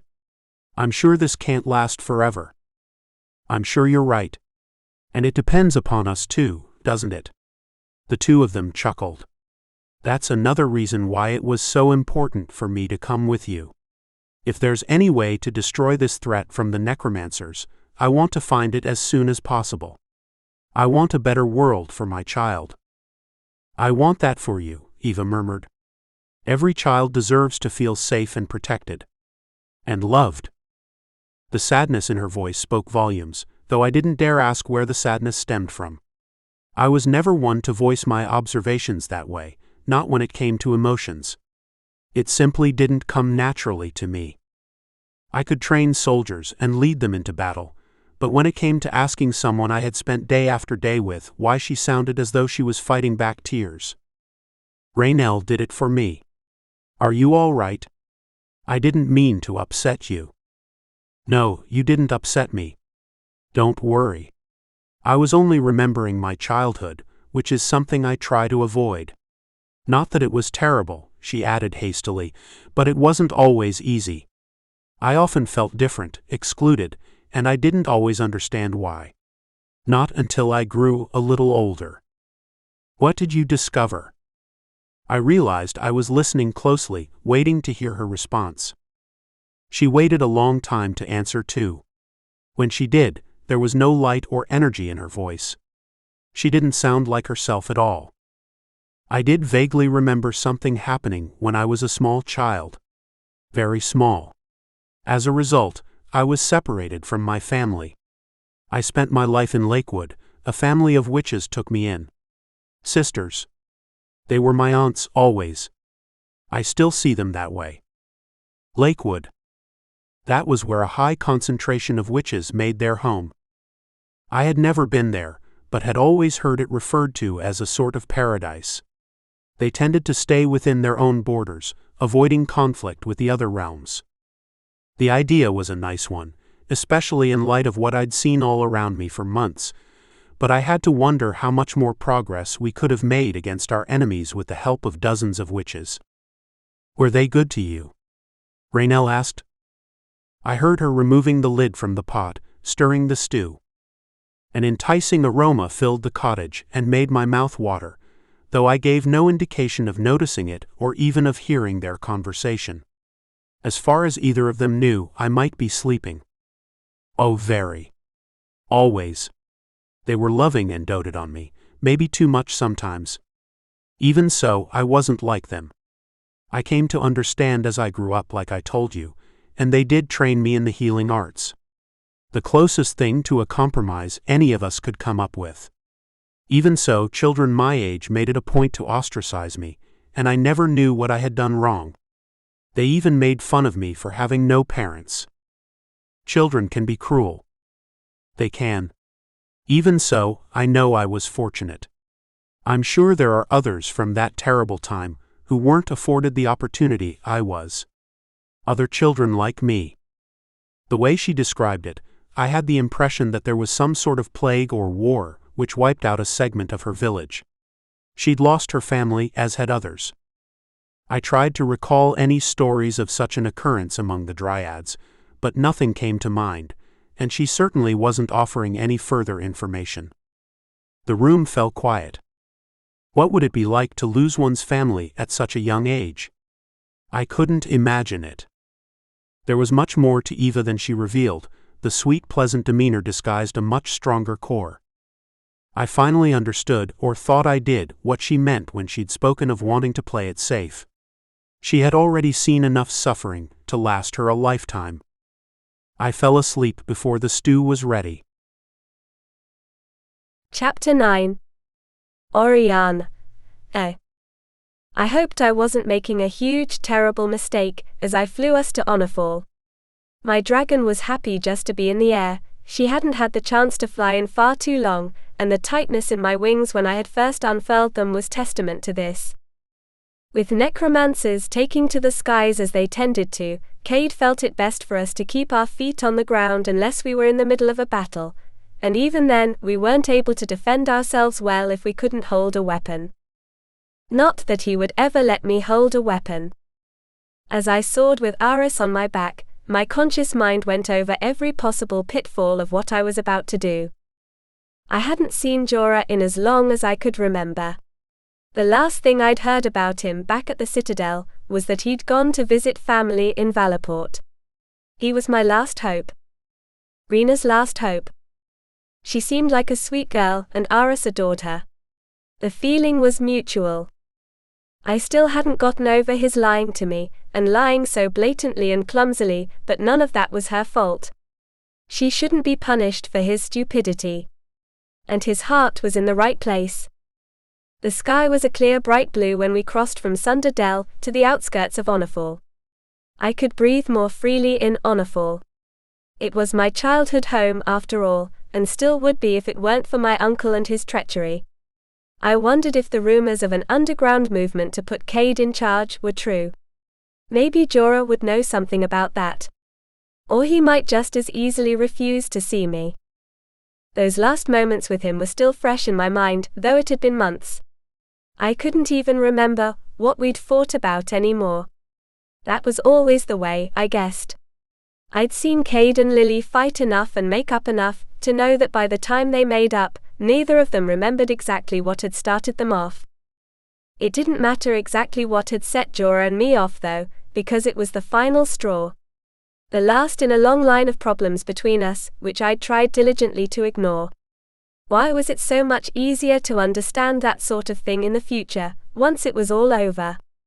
I could see it as clearly as I could see the spires of Valaport in the distance. Something about being close to the city in which I'd grown up, even if I wasn't welcome there the way I once was, fed my soul. I felt more like myself there than I did anywhere else. The Ice Realm was beautiful, if cold, and the Citadel was a glittering ice palace like something out of a storybook. I could pretend to be a princess there, albeit a displaced one. It was all an illusion. But Valaport was real. Vibrant. Both dirty and beautiful, and there was beauty in its griminess too. I sat down outside the city walls, in the center of a small forest. Aras wasted no time in sliding from my back, and I ignored my dragon's reluctance when it came time to shift back. She didn't want to. I hoped there would come a time, and soon, when I would be able to give her more freedom. What now? Aras asked, eyes wide, breathing fast and shallow. First you should calm down a bit. I couldn't help but laugh a little, though I did what I could to hide most of it. You may be accustomed to flight, but I'm not, he reminded me, defensive. Of course. I turned away, before he could catch me laughing again. I heard his backpack hit the ground after he slid it off his shoulders. It gave me an idea. Did you happen to bring a cloak with you? I believe there's one in here, somewhere. I packed in a hurry. He opened the pack, pulled out the crossbow and continued searching. I averted my eyes, when I realized I was looking at his underwear. Yes, I brought a good cloak. He held it out to me, questions in his eyes. Good. Put it on. He stood, more puzzled than ever. Put it on and pull up the hood to hide your hair. I pointed to my own. It gives you away, along with your skin color. No offense. None taken, he grumbled, but he was quick to oblige me. What do you expect us to do? Wander through Valaport unnoticed? No, don't be ridiculous. I'm going to wander unnoticed. You are going to wait here. Here? What's the point of the cloak then? I came close to losing my temper. In case you forgot, we don't have a lot of time. If you could refrain from arguing everything I say, I'm sure Rena would thank you. You're right. Of course. He put the backpack in order, but left the crossbow at his side. Just in case. I didn't bother mentioning it, as it was not a bad idea. There was no telling who might be strolling among the trees. I'm going to find a dragon to help us, I announced, peering out toward the city walls through a break in the mossy trees. A dragon? Any dragon? Or a specific one? A specific one. And you're sure they're pure-blooded? I'm sure. And they'll help? They will. I certainly hoped he would. If he had ever cared for me, he would. He owed me this much at least, a payment for all the grief he had put me through during our courtship. Please don't take too long. He took my hand, eyes darting over my face. Searching for something. Reassurance, maybe. Please. I won't. Rena needed me. With that and the awful mental image of her coughing up blood in my mind, I hurried toward the city gates. I remembered where Jorah's aunt and uncle lived, having visited with them in the past. If he wasn't there, he'd be somewhere in the city. Probably flirting with as many girls as possible. The thought made my blood simmer dangerously. I couldn't let those past slights color my attitude toward him in the present, or else he would feel how disgusted I was and would resent it. That was no way to get him to help. Being inside the walls of the city, close to the palace, was almost enough to make me forget how dire the situation was elsewhere. There was no hint whatsoever of the above-ground's destruction in the smiling faces I saw all around me. If anything, the residents looked happier and healthier than I'd ever seen them. Sienna was quite a leader. Knowing how much better everyone was faring without the overlord in power was gratifying. I didn't find Jorah at his aunt's home, however. I found him sitting in a pub, swinging back a flagon of ale. He sat near the window, allowing him a view of the girls walking up and down the wide main street.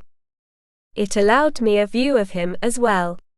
He was the same as always. The same light green skin, the same golden brown hair swept high off his forehead. The same sharp, sparkling green eyes which seemed to jump from his face when he smiled.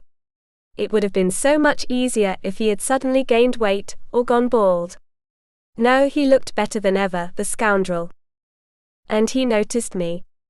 I watched his jaw fall open in surprise, but he didn't look angry. This boded well for me. I waved in greeting, then motioned for him to join me on the street. I knew I might have to swallow a large chunk of my pride. Rena was worth it. What are you doing here? When did you get in? He was all questions before he even reached the spot where I stood.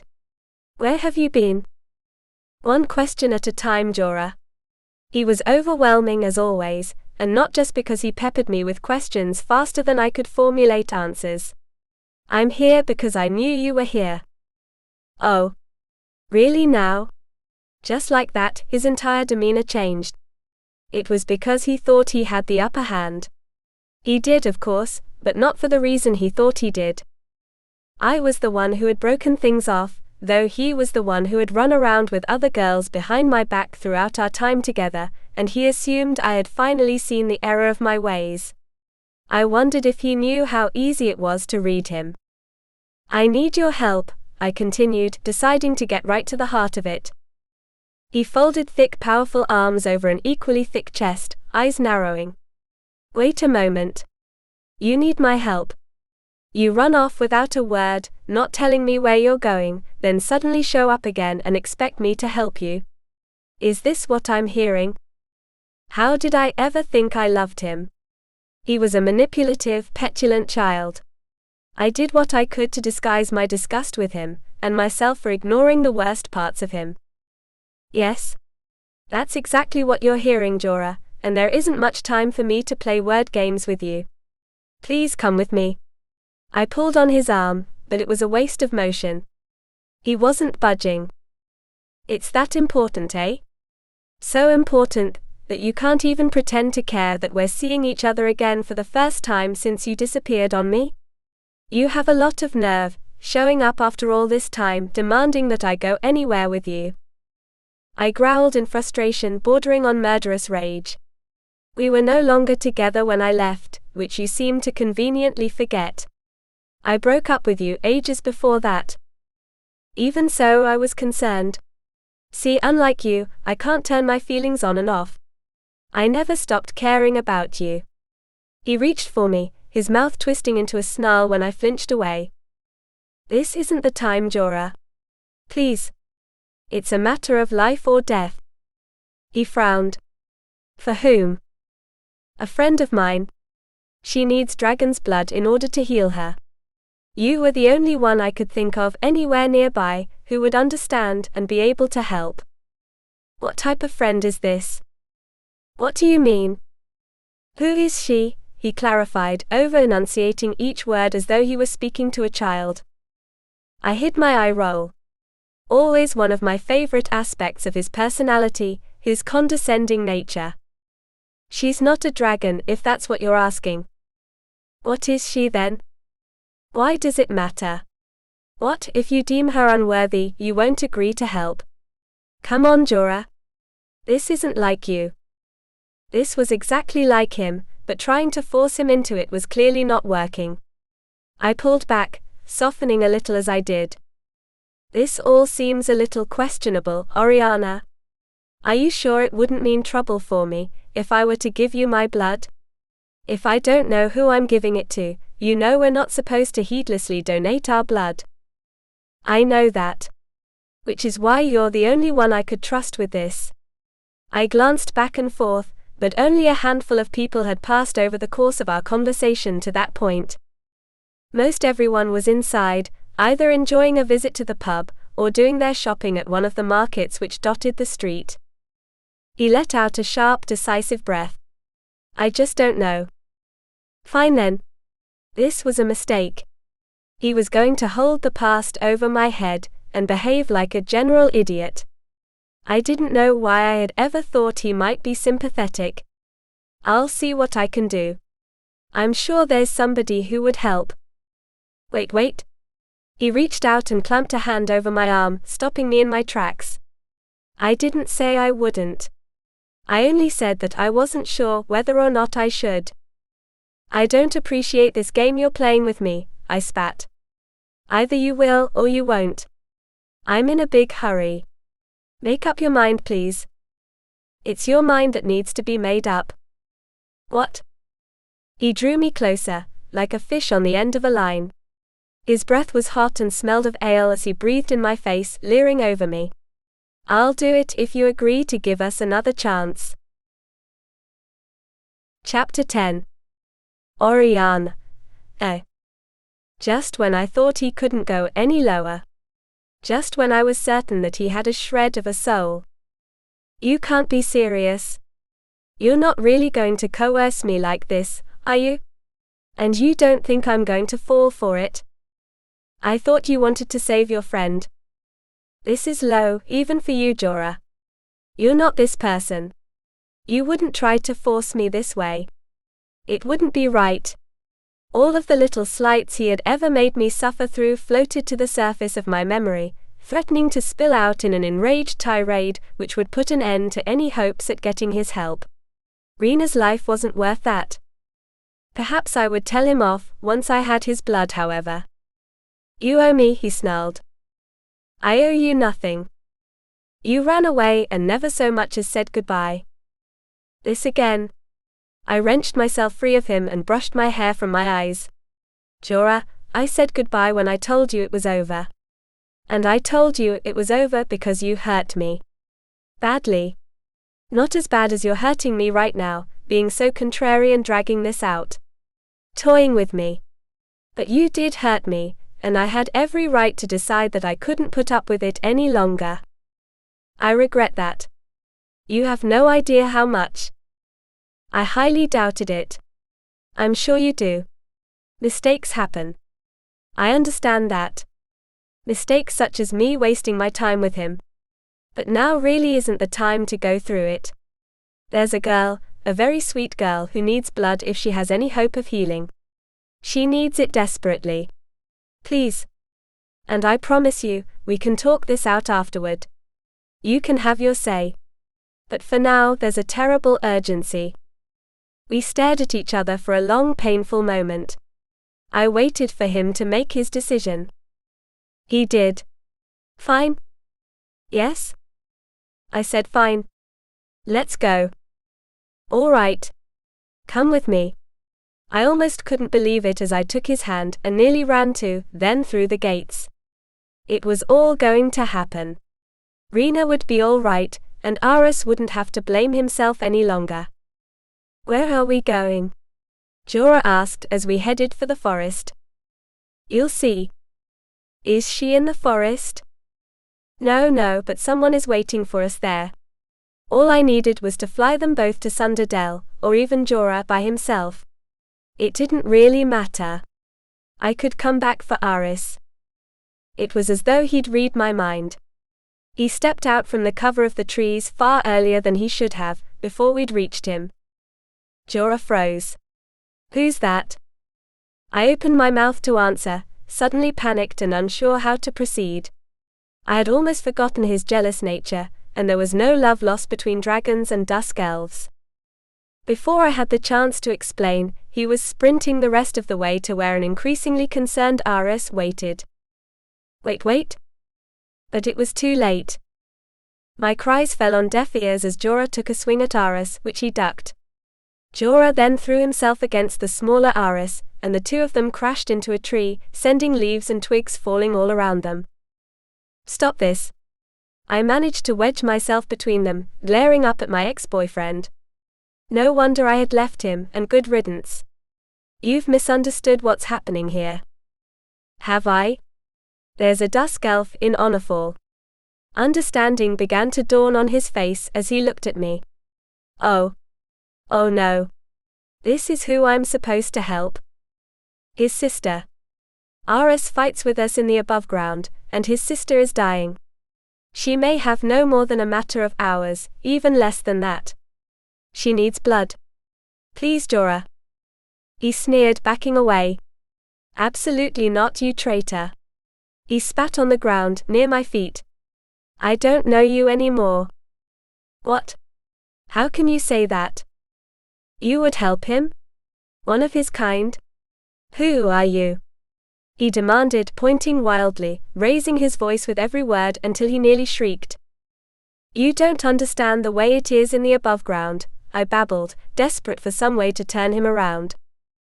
Aras stood off to the side, looking from one of us to the other. Jorah, we don't judge there the way we do here. We fight side by side with the Dusk Elves and the humans, because there is something out there which is much more dangerous than anything imaginable. We work together. We live together. We help each other. He blinked hard, as though he couldn't understand a word I'd just said. Then he laughed. You're deluded. I don't know what happened to you up there, but you're crazy now. And I'm going to turn you in for this. My blood ran cold. What? Turn me in? What do you mean? You're consorting with a Dusk Elf, and trying to obtain pure dragon blood for one of them. I will turn you in for this. It's against the law. While it may have been under the Overlord, I doubted that Sienna followed the laws her predecessor had put in place. What worried me was the idea of Sienna finding out that I'd helped Aras escape. She may have worked that out on her own, but I didn't need to make her life easier by walking into the palace. And I didn't want Aras found either. All of this raced through my mind in the blink of an eye before Jorah spun on his heel, bound for the city. I lunged for him out of sheer instinct, not because I had a plan for how to stop him. I likely couldn't have if I'd tried. But that never came up, since Aras smashed the crossbow against the side of his head. I gasped, hands over my mouth, as Jorah hit the ground with a thump. I can't believe you did that. I whispered, my heart hammering like mad. I couldn't let him turn you in. He shrugged as though he'd done nothing worse than tripping Jorah. I went to him, turning him over to be sure he was still breathing. He was. Come on. We have to get him out of the open air. We both took a foot and dragged him in between two large trees.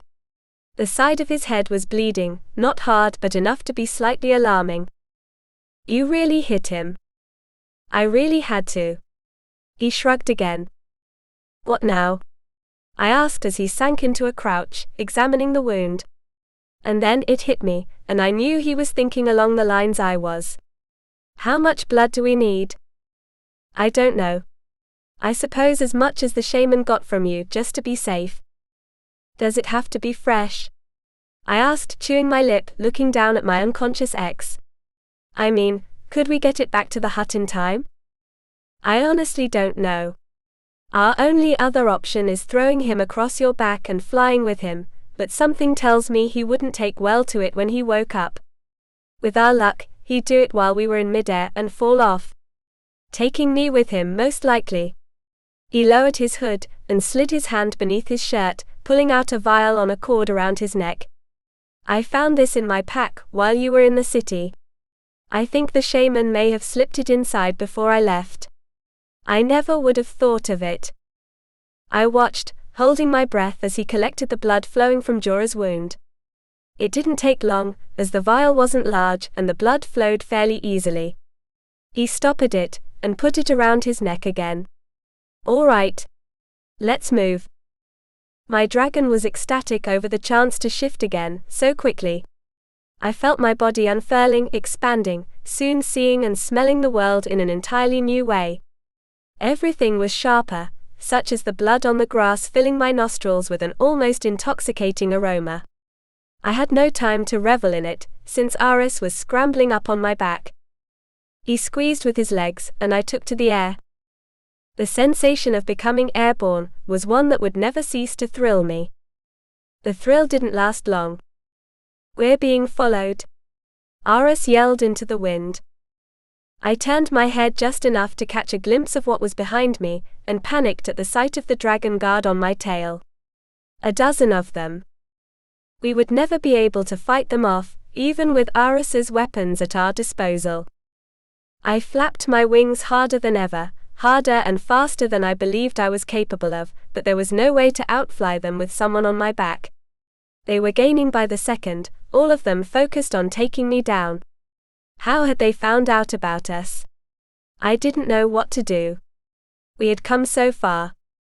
I narrowed my body, pulling my wings tight against my body to dive faster. We cut through the air, Aras holding on for all he was worth as the ground rushed up to meet us. I pulled up at the last second and landed, bucking him from my back so I could shift quickly. "What are you doing?" he shouted, eyes wide and frantic. "I can't outfly them and we can't outfight them.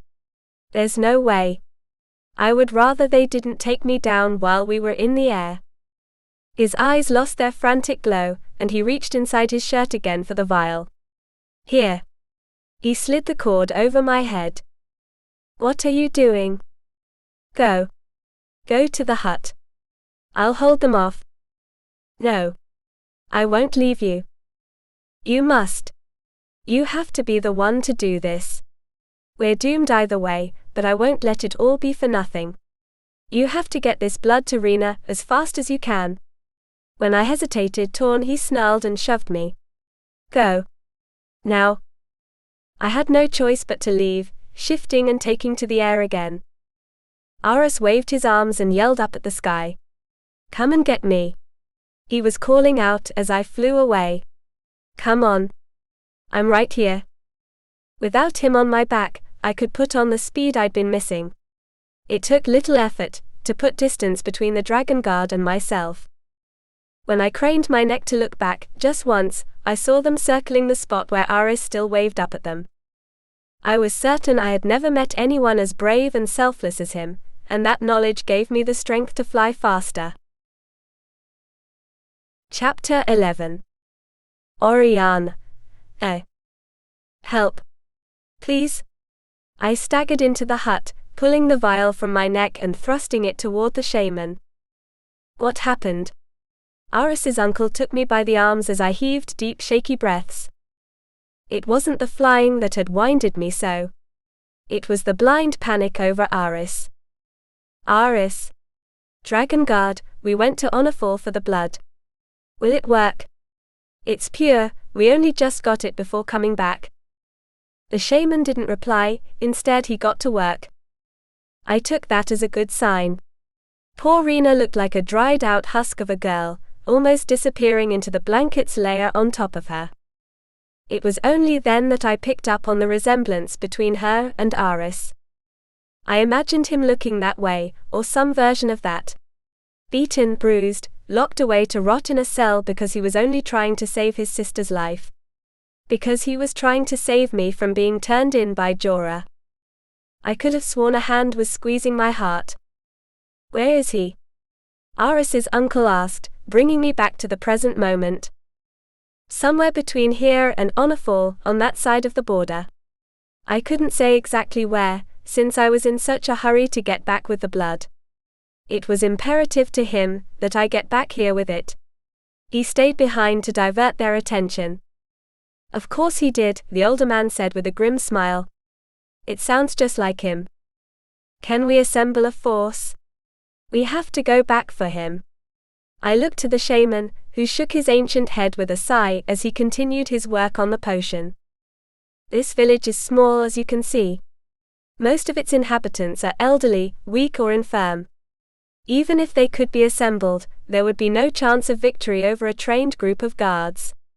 Especially not dragon guards. I can't accept that. I just can't. He was all alone. He's no match for them.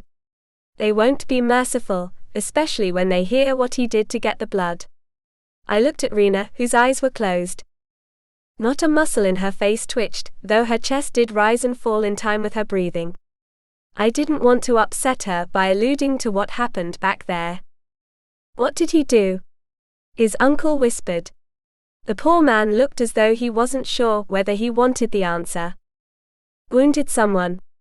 Honestly, that's what happened. Nothing worse than that.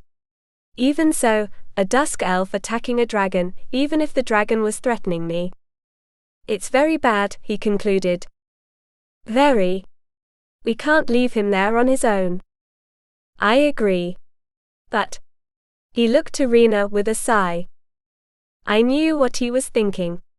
Not everyone could be a hero. Rena needed somebody there with her, and he was afraid. I couldn't hold it against him. That's all right. I'll go on my own. I was already out the door before he caught on to what I was doing. He followed me out, protesting. What do you think you can accomplish on your own? He called out.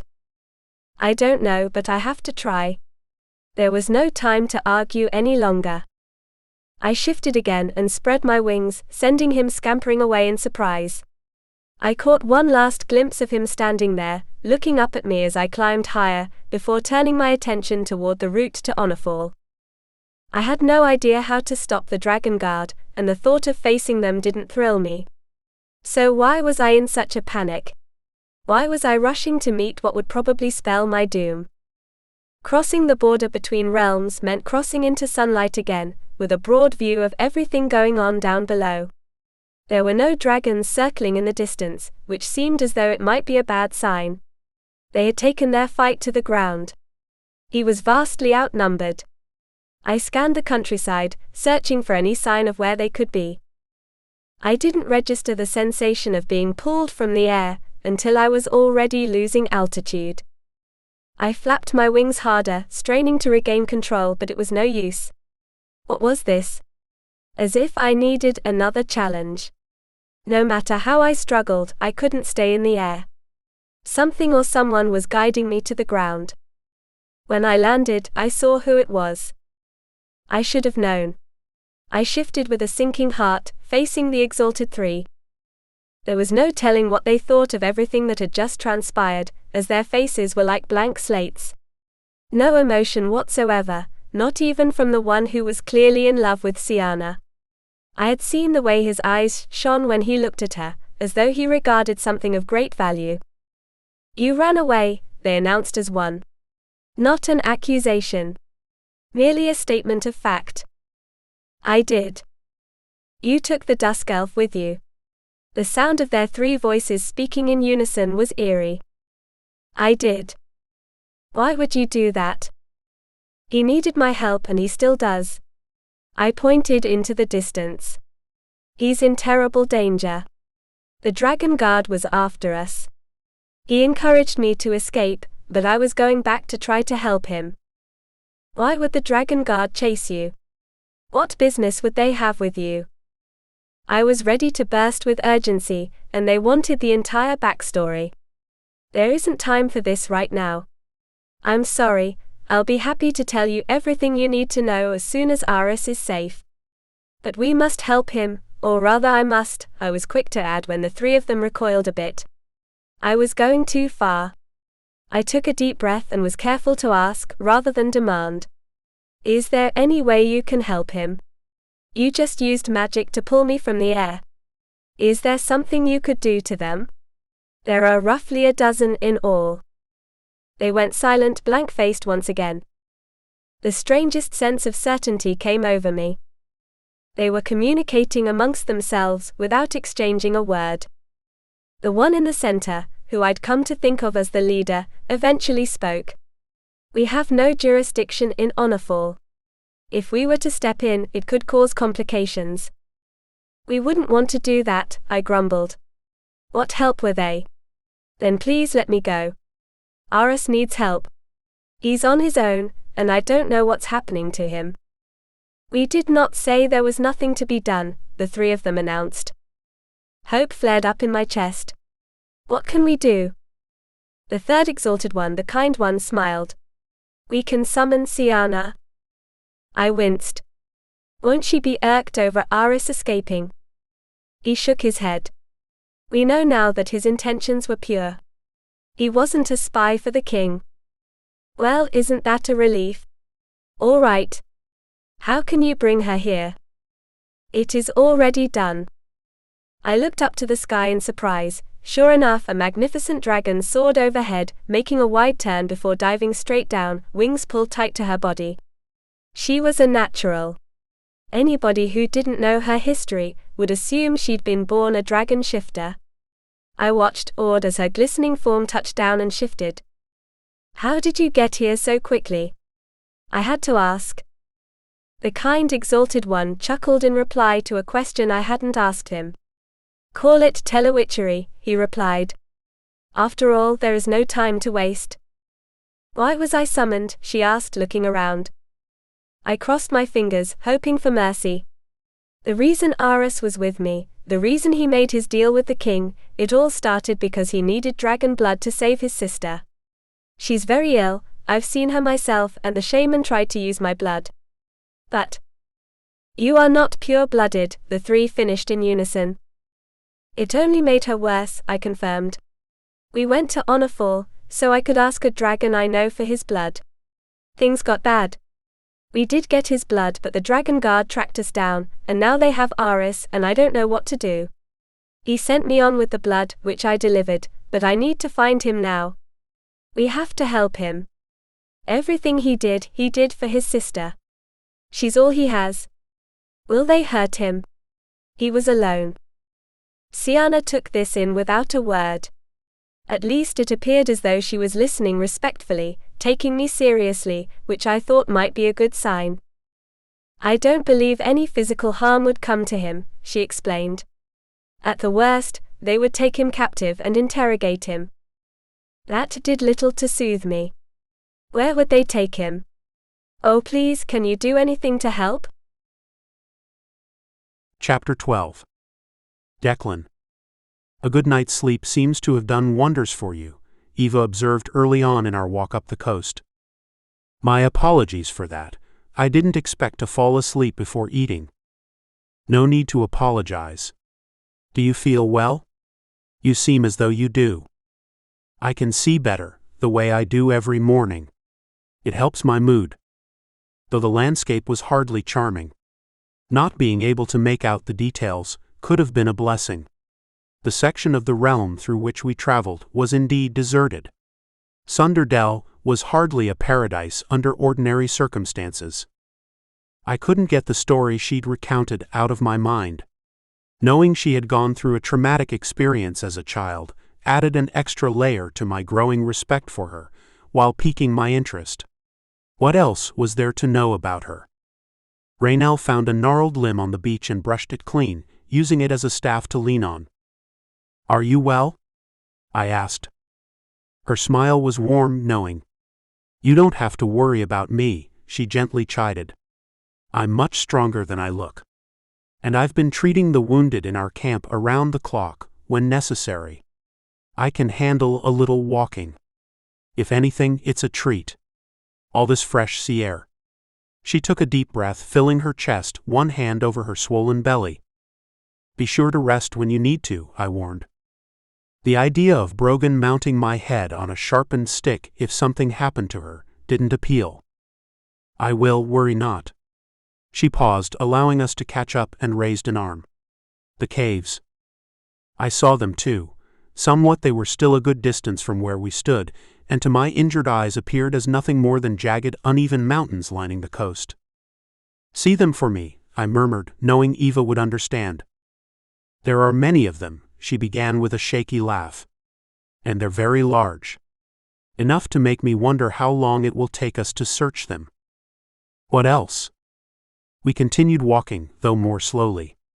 I listened for the sound of Raynell's walking staff hitting the stones in time with our steps. They're quite fascinating in appearance. Jet black, like obsidian. They are obsidian, Raynell confirmed.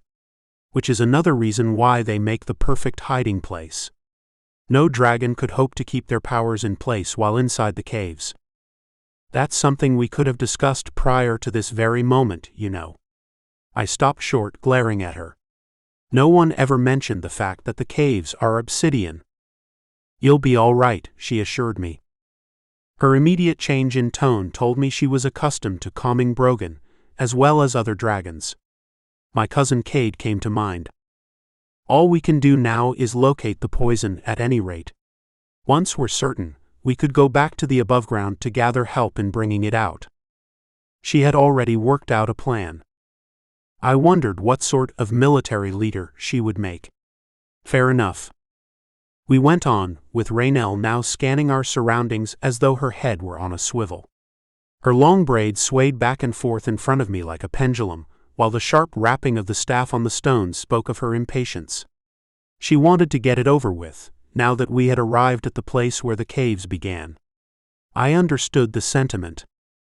It took another 20 minutes of walking before we reached the first of the caves, far enough from the water's edge that the lapping of the gentle waves was nearly inaudible. The presence of obsidian didn't do wonders for my strength. There would be no shifting into my dragon, that much was certain, but it did worse to my eyesight. Suddenly, it faded to the condition it normally reached at the end of a long day, and I could make out nothing more than blurred shapes. Eva noticed the way I slowed as a result. The obsidian is harming you, isn't it? Weakening. Not harming. Watch your step, she advised, drawing closer to me, helping me avoid turning my ankle on the rocks. This does seem rather like a perfect combination of negative events, doesn't it? Just when I'm certain nothing else could go wrong. We walked into Raynell's walking staff, held straight out to the side. Eva's horrified gasp confirmed what I thought I saw exiting from one of the caves, several hundred yards ahead. I only perceived a tall, dark-robed floating entity, but the arm linked with mine began shaking violently. I pulled her aside, motioning for Raynell to follow us. We ducked into the mouth of a cave, pressing ourselves against the wall. Touching the obsidian made my head spin and my stomach turn, but it was preferable to being discovered. Eva's shaking intensified to the point where I feared she might be seizing. I turned to her, wishing more than ever that I could see better. Shush. Be quiet, I hissed as I tried to hold her still, knowing it wouldn't help but needing to say something, anything that might snap her out of shock. I had no idea. I didn't realize. She covered her face with her hands. They're so horrible. I didn't know. Oh, how can anyone fight them? Shush. I wrapped an arm around her, holding her tightly. A purely instinctive reaction based on self-preservation, or so I told myself. If she spoke much louder, she would give us away. You can't allow them to get to you this way. It's just. She leaned against my chest, trembling. I didn't know. They don't have eyes or mouths, just holes in their faces. But they aren't really faces, either. I don't know how to describe it. Like something out of a nightmare, but worse. Because we're awake. I'm sure they're terrible. Raynell looked slightly pale as she leaned against the wall, nodding hard in agreement with my understatement. And people are trying to fight them? How is it possible? They are, and it is, Raynell confirmed. She sounded much stronger than Eva, but she had experience with the creatures. I've seen them much closer than this, and it doesn't get easier. They're terrible things, without souls, without minds. Only instinct. The drive to destroy. And to protect themselves? I asked, an idea forming. I suppose so. Why would they be here, when the invasion began in the north? I whispered. What are the odds of finding them exactly where we're looking for the poison? Her mouth dropped open as understanding dawned. You think they found it first? It makes a strange sort of sense, doesn't it? They inadvertently led us straight to the poison by trying to guard it. We'll never get past them, she fretted. And I doubt we could draw them out. Eva seemed to get a hold of herself as she pulled away. Perhaps there's a way to deal with them after all. What do you mean? An ear-splitting screech sliced through the air and made us all cover our ears. Raynell's eyes went round. They're coming, she shouted. How? Not that it mattered how. I held them both back and peered out from where we hid. 3 robed figures were closing in on us, seeming to float above the surface of the ground. We were trapped. Running would mean exposing ourselves, and how far would we get? A half-blind dragon being led by a dryad and a pregnant elf. They would be on us in an instant. It may be the baby. I was afraid of this. I didn't know what that meant, and didn't have time to find out as the necromancers advanced. Stay back, I ordered, extending my staff with a sharp movement of my wrist and aiming it in the direction of the robed figures. Only I couldn't see them, not exactly. I could only send a blast of light from the jewel at the end of the staff and hope it hit them. I may as well have been fighting smoke. They parted to avoid the blast, then joined together and kept coming. I had the feeling they were laughing at me, mocking anyone with the audacity to believe they could pose a threat. Tentacles. Raynell's fear-infused scream at my elbow came only seconds before her staff swung through the air just to my left. Another piercing scream, fury and pain and outrage mixed together as she made contact with something I couldn't quite see. I was useless. We have to get away from here, Eva shouted, tugging at my robes. Can you use that to get us to Lakewood? I didn't take the time to ask her why she'd suggested that place in particular. There was no time to do anything but throw an arm around Raynell and be sure Eva was holding on. Wait, hit them once more, make sure they fall back, Raynell yelled. She was right, they might follow us to Lakewood otherwise.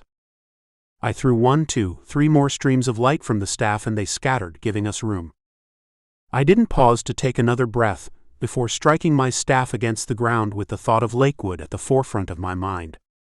The last thing I heard was another piercing, blood-chilling shriek before we fell into the chasm.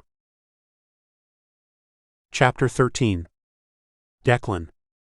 The 3 of us landed on a mercifully soft, grassy hillside. I scrambled to my hands and knees, disoriented and panicked. Raynell. I'm here. She was behind me. I went to her, followed by Eva. Are you all right? She asked, helping her to sit up. Just fine. Truly. And you? I asked Eva. It was your quick thinking that brought us here. Yes, thank you, Raynell agreed. That was a close call. We brushed off our robes as we stood. A stunning understatement, I chuckled, feeling anything but light or carefree. Yes, it was a relief to be away from those shrieking monsters, but I had never run from a challenge in all of my life. Except for the night Lily slashed my face, and that was more out of surprise than anything else. She was unexpected. So were the necromancers. It was my fault, I decided. Eva took my arm. What was? I should have been more careful. I allowed us to walk straight up to the caves, with no consideration of who might be there. It's like I've lost my instincts. You haven't, Eva murmured. You don't know. If that had been any of my men out there, I would have dressed them down in front of the rest of the battalion for waltzing into danger, and probably would have given them latrine duty for a week, I added with a smirk. No one is going to give you latrine duty, she promised. None of us are prepared for what we're going through right now. There are no longer hard and fast rules to abide by. And I don't blame you for that scene back there. You saved us. You brought us here. Why here? I looked around me, my eyesight already improved thanks to the change in location. We stood on top of a hill surrounded by other hills, which turned to mountains in the distance, so tall they touched the clouds. The sun gently warmed my skin and gave life to the thousands of wildflowers which carpeted the ground. I wished I could see them more clearly, but their color was fresh and vibrant even to my eyes. At the bottom of the hill was a lake, perfectly round and still, reflecting the clouds back on themselves. "Is this why they call it Lakewood?" I asked. "One of many lakes," Eva replied. "The biggest, though, and the loveliest. My aunts live on its banks on the other side." "Why are we here? Why did you choose this place?" Though it was a welcome respite from Sunderdell and much more welcoming than the above ground, birds sang and a soft breeze stirred the flowers, sending fragrance through the air, it hardly seemed helpful to our cause. "Come. I'll take you to the castle and explain along the way." She held her arm out and gave me little choice but to take it and allow her to lead us along this unexpected path. It seemed that was the way everything went as of late. There were no straight routes. Everything curved, diverged, detoured. "You grew up here?" Raynell asked, her voice hushed with awe. "I did. I was fortunate to live somewhere so in harmony with nature," Eva explained. "As you may know, a dryad's health and vitality are directly related to living among the trees of our home. While I couldn't be home, this was the next best place. My aunts kept me safe, and the trees and flowers and everything else kept me alive." "But why are we here now?" I pressed. "You're always so impatient," Eva chided. "Am I the only one who remembers the vital importance of why we were exploring Sunderdell?" I asked, looking over the top of her head to where Raynell walked. She was smiling, that much I could see. "We were successful back there," Raynell announced. "We know the cave is being guarded."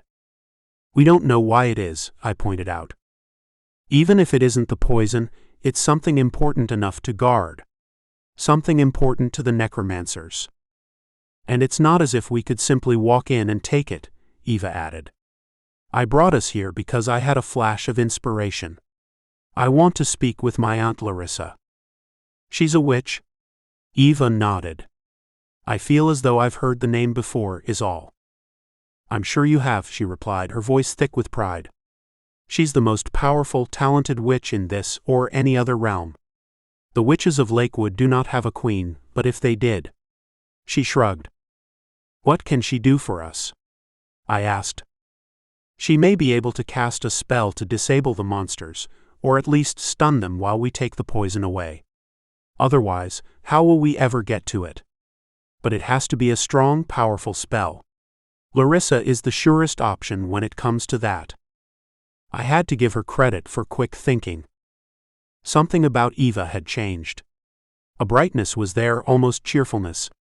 As though she were enjoying the adventure more than she'd expected.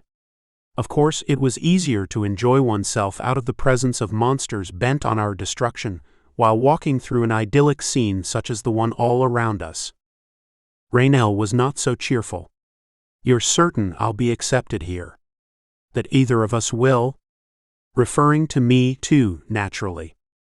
"My aunts aren't as narrow-minded as some others," she replied. "There's nothing to worry about. You're with child, another one of the reasons I wanted to come here, honestly. To keep you comfortable. You need to rest, and I'll feel much better when I know you are." "I told you, I'm all right." Huff, I caught the irritable note in her voice. I was in agreement with Eva, but something told me to keep my opinion to myself, for fear of that walking staff being used on the side of my head. "And me?" I asked in an attempt to change the subject. "They won't mind my being here?" "This is a time of war," Eva reasoned.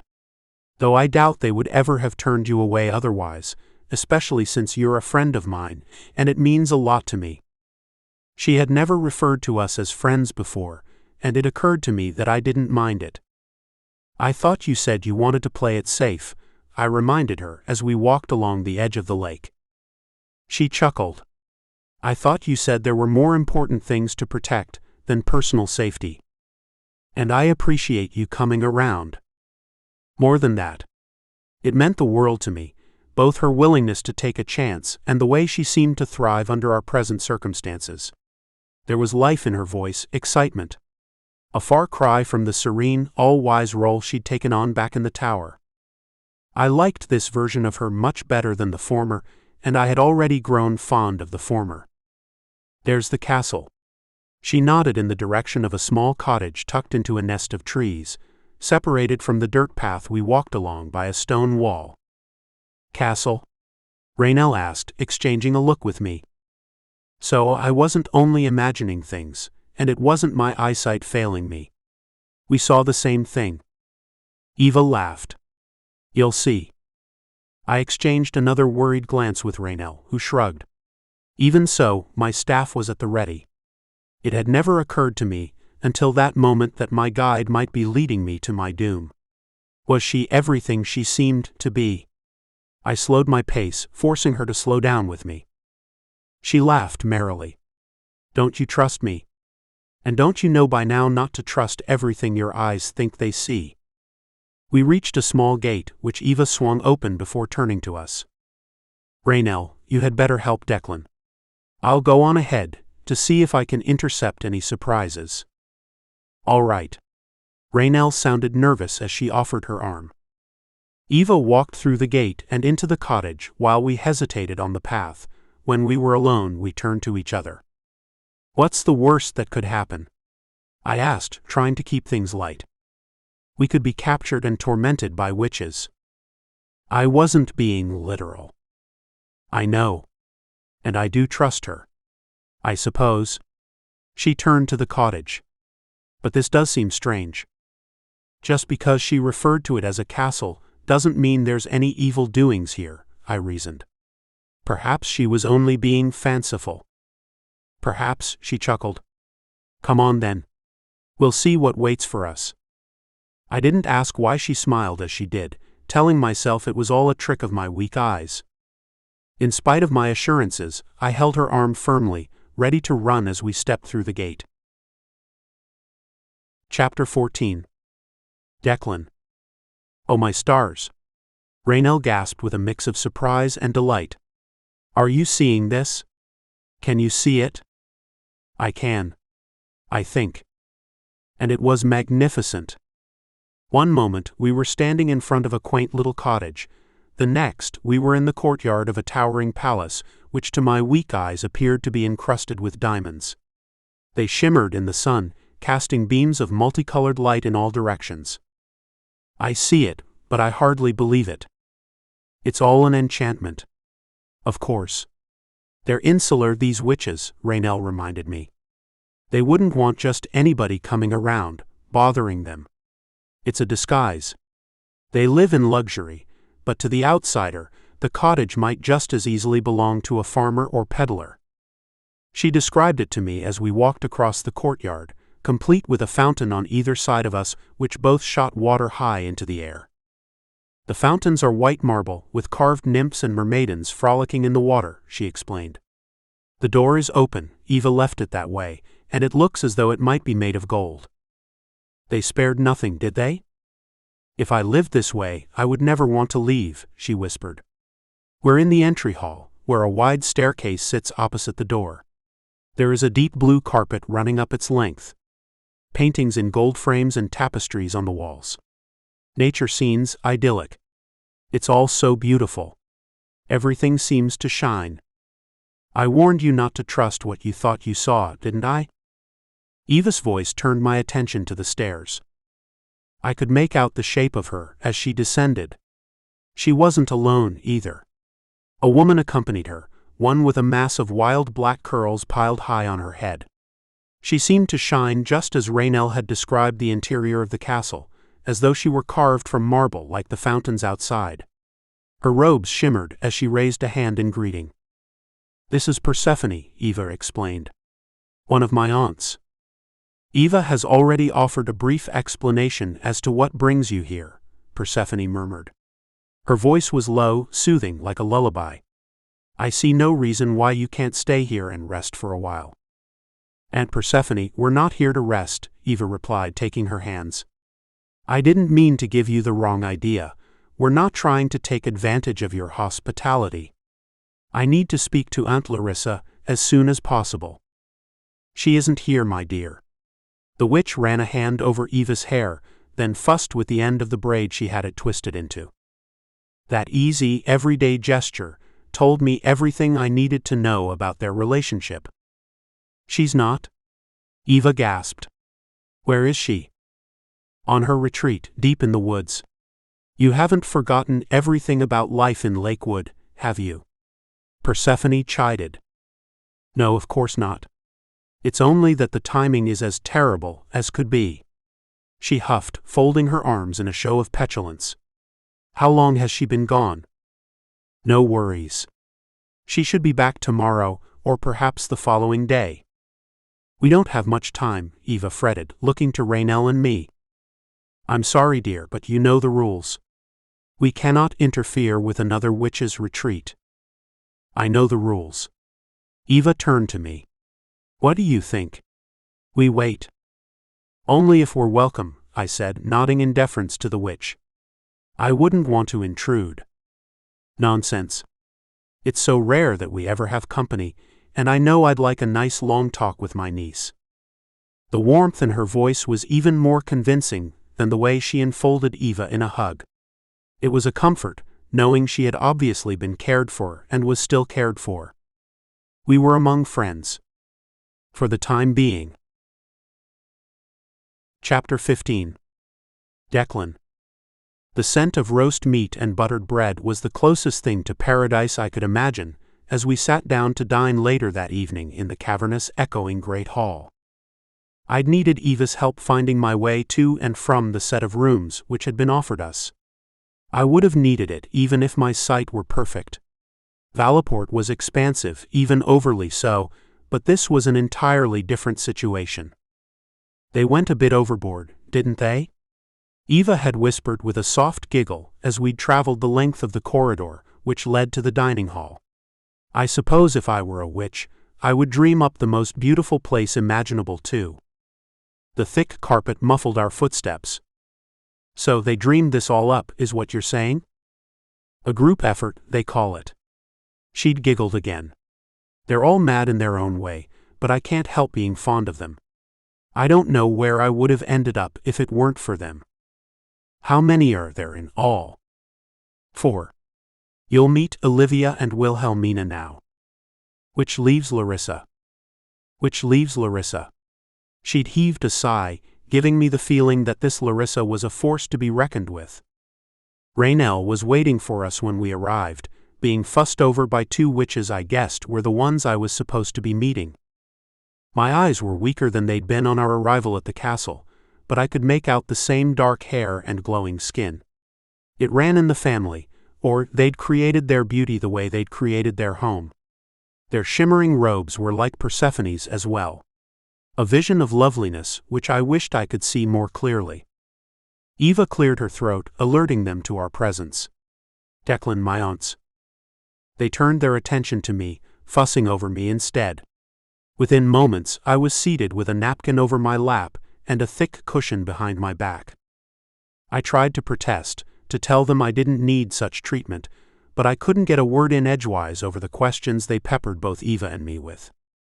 Questions about my eyesight, my treatments, how my condition changed from morning to night. I didn't have the chance to answer one question before another overlapped it. "Do you have any further pain?" Wilhelmina asked. "Do your eyes grow tired as the day goes on?" Olivia demanded. "Was your vision perfect before the incident occurred?" "Can you distinguish the color of my eyes?" That question nearly made me laugh, but I managed to refrain from fear of insulting anyone. Eva had much more practice wrangling them, and she handled their questions with ease. The confidence she suddenly exhibited, the ease with which she carried herself, were new to me. She became a different person. "I'm sure everyone would like to eat a good meal," she finally had to announce, or else run the risk of the questions never ceasing. Wilhelmina and Olivia took their seats across from us, with Persephone at the head of the table. "You have a beautiful home," Raynell observed as we ate. How she could find the time to speak, when there was so much delectable food to choose from, I had no idea. I'd grown accustomed to dining sparsely, on whatever food we had in the tower. Bread, cheese, fruit, cured meat. This was a veritable feast by any standards. A feast which would have been commonplace back in my old life, and the fact that it already seemed like my old life was sobering. It hadn't been that long since I'd lived in Valleport, had it? And supped most evenings at a table like this one, loaded close to the breaking point by an array of enticing dishes. I'd taken it all for granted. We've surely lived a charmed life, Olivia cooed as she took a dainty forkful of roasted potato. The only thing we've ever lacked is company, which is why it is such a treat to have you here. You don't have visitors? I asked.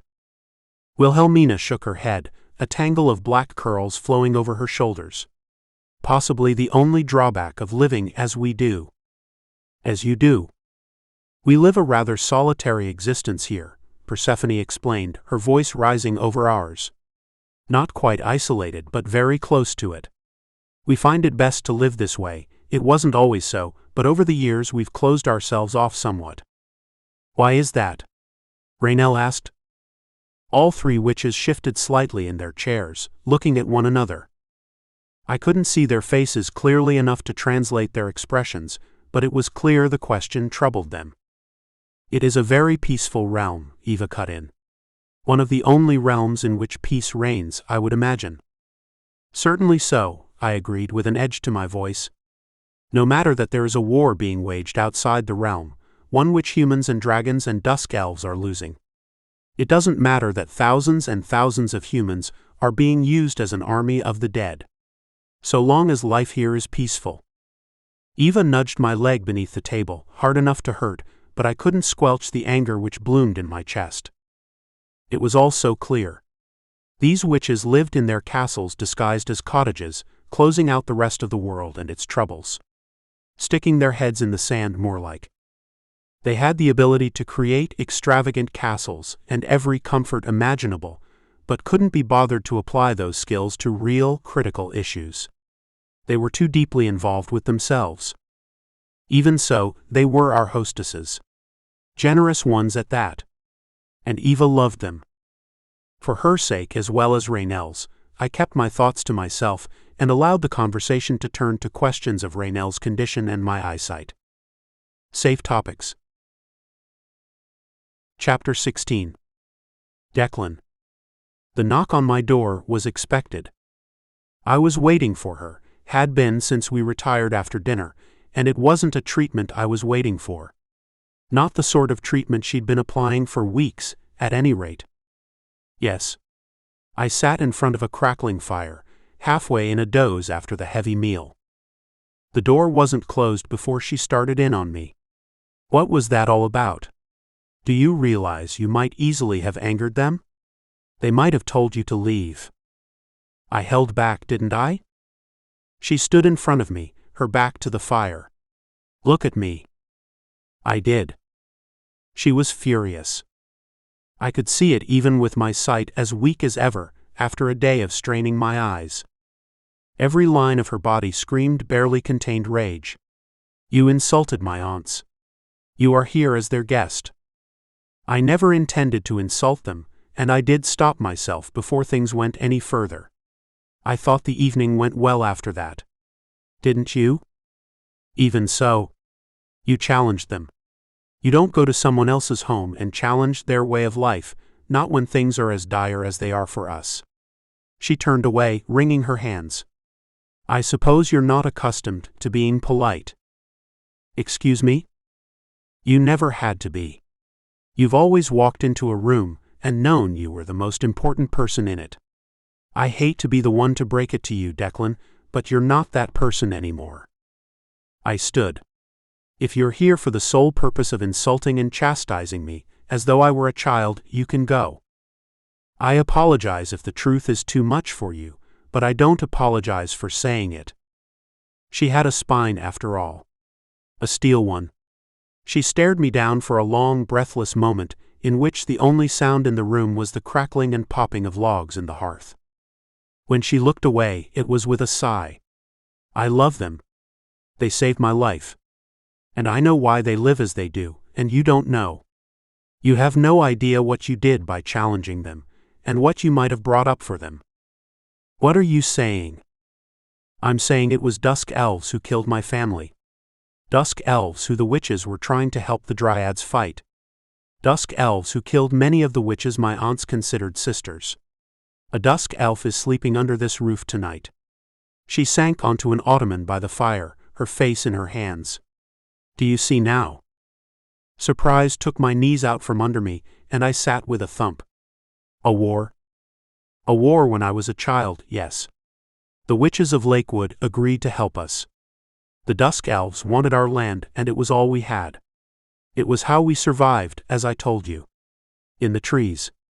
They saw it as the only right, decent thing to do. It was a massacre, top to bottom. She lowered her hands, staring at them as she continued. I remember kneeling on the ground, next to my mother and sister. The baby. She was so small.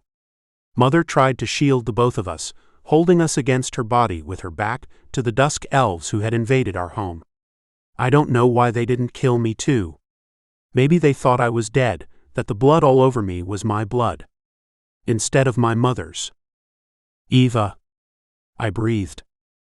And the witches who died. There were so many. So many. She looked up at me, and I wished I could see her eyes. It was cruel, not being able to make out more than the basic shape of her face. I went to her, holding my hands out, kneeling in front of her. Why would you bring Raynell here when? I whispered, though it wasn't what I really wanted to say. Or what I wanted to do. My aunts would never hold anything against Raynell, especially since she's with child, she murmured. None of them were ever able to have children of their own, so it means a lot to them. I've always been sort of their surrogate child, I suppose. They would never hurt her. I believe you. And I did. They were a bit dizzy maybe, flighty and eccentric, I could tell that much just by the grandiose home they'd created for themselves, but they weren't cruel. I continued, and I'm sorry if I put you in an uncomfortable position earlier. You don't deserve that, and neither do your aunts. You were smart to bring us here. Much smarter than I was, for certain. I wouldn't have thought of it. She chuckled softly, covering the hands I rested on her knees with her own. My only thought was to take us someplace safe. This was the safest place I could imagine. I couldn't stand seeing you fight when you couldn't see. She looked away from me, toward the fire, but her grip on my hands tightened. We stayed that way for a long time, the flames flickering behind me. I used them as an excuse for why my skin suddenly felt so warm. Chapter 17. Declan. Touring the castle in the morning, when my sight was best, was a pleasure. Raynell and I trailed behind Eva, as she regaled us with stories of her childhood. Her hiding places, the little nooks in which she'd like to play. The library, full of books I wished I could indulge in. Drawing rooms and bedrooms and sitting rooms, on, more than any 4 witches could possibly need. All of them furnished to the hilt, full of glittering gilt frames and gleaming tea sets and silk-upholstered chairs and sofas. It must have been such a marvelous place to grow up in, Raynell marveled. I was very fortunate. Eva glanced my way, reminding me of the truth. Yes, she was fortunate not to have been left to die in the middle of a blood-soaked graveyard. It was a credit to Eva, one of many credits, that she didn't hold her family's murder against Raynell. She treated her as a close friend. I wondered how many other dryads could say the same. A gong sounded, making 2 of the 3 of us jump. Eva laughed. It means breakfast is ready. She led the way to the dining hall, where I imagined I would have to eat a fair amount of crow after my performance the evening prior. I deserved it, even if I didn't particularly look forward to it. I never got the chance. Instead of 3 witches waiting for us to arrive, there were 4. As it turned out, Persephone didn't normally sit at the head of the table. Her sister did, and she glowered at us when we entered the hall, standing, her palms flat against the table. If her sisters were goddesses, she was a warrior queen. Tall, regal in bearing, her head held high. A crossbow strapped to her back, which I supposed had been used for hunting while she was in the woods, unless she had strapped it on when she heard there were visitors. A formidable woman. Aunt Larissa. Eva dashed to the head of the table, arms out. I'm so glad you're back. Larissa didn't crack a smile. Even at a distance, it was clear to me that this wasn't going to be a happy reunion. Chapter 18. Aras. I finally knew what every animal I had ever hunted went through in its final minutes, as I wielded my sword, my back to the wall of the cave I'd scrambled into when the dragon guard had landed and shifted into fully armed men. At least they couldn't surround me, boxed in as I was. But there was no getting away, either. I swung the sword, more in an effort to force back the guards than to make contact. Everything my cousins had ever taught me about swordplay came back all at once, though it was difficult to focus on skill when I was in a blind, mad panic.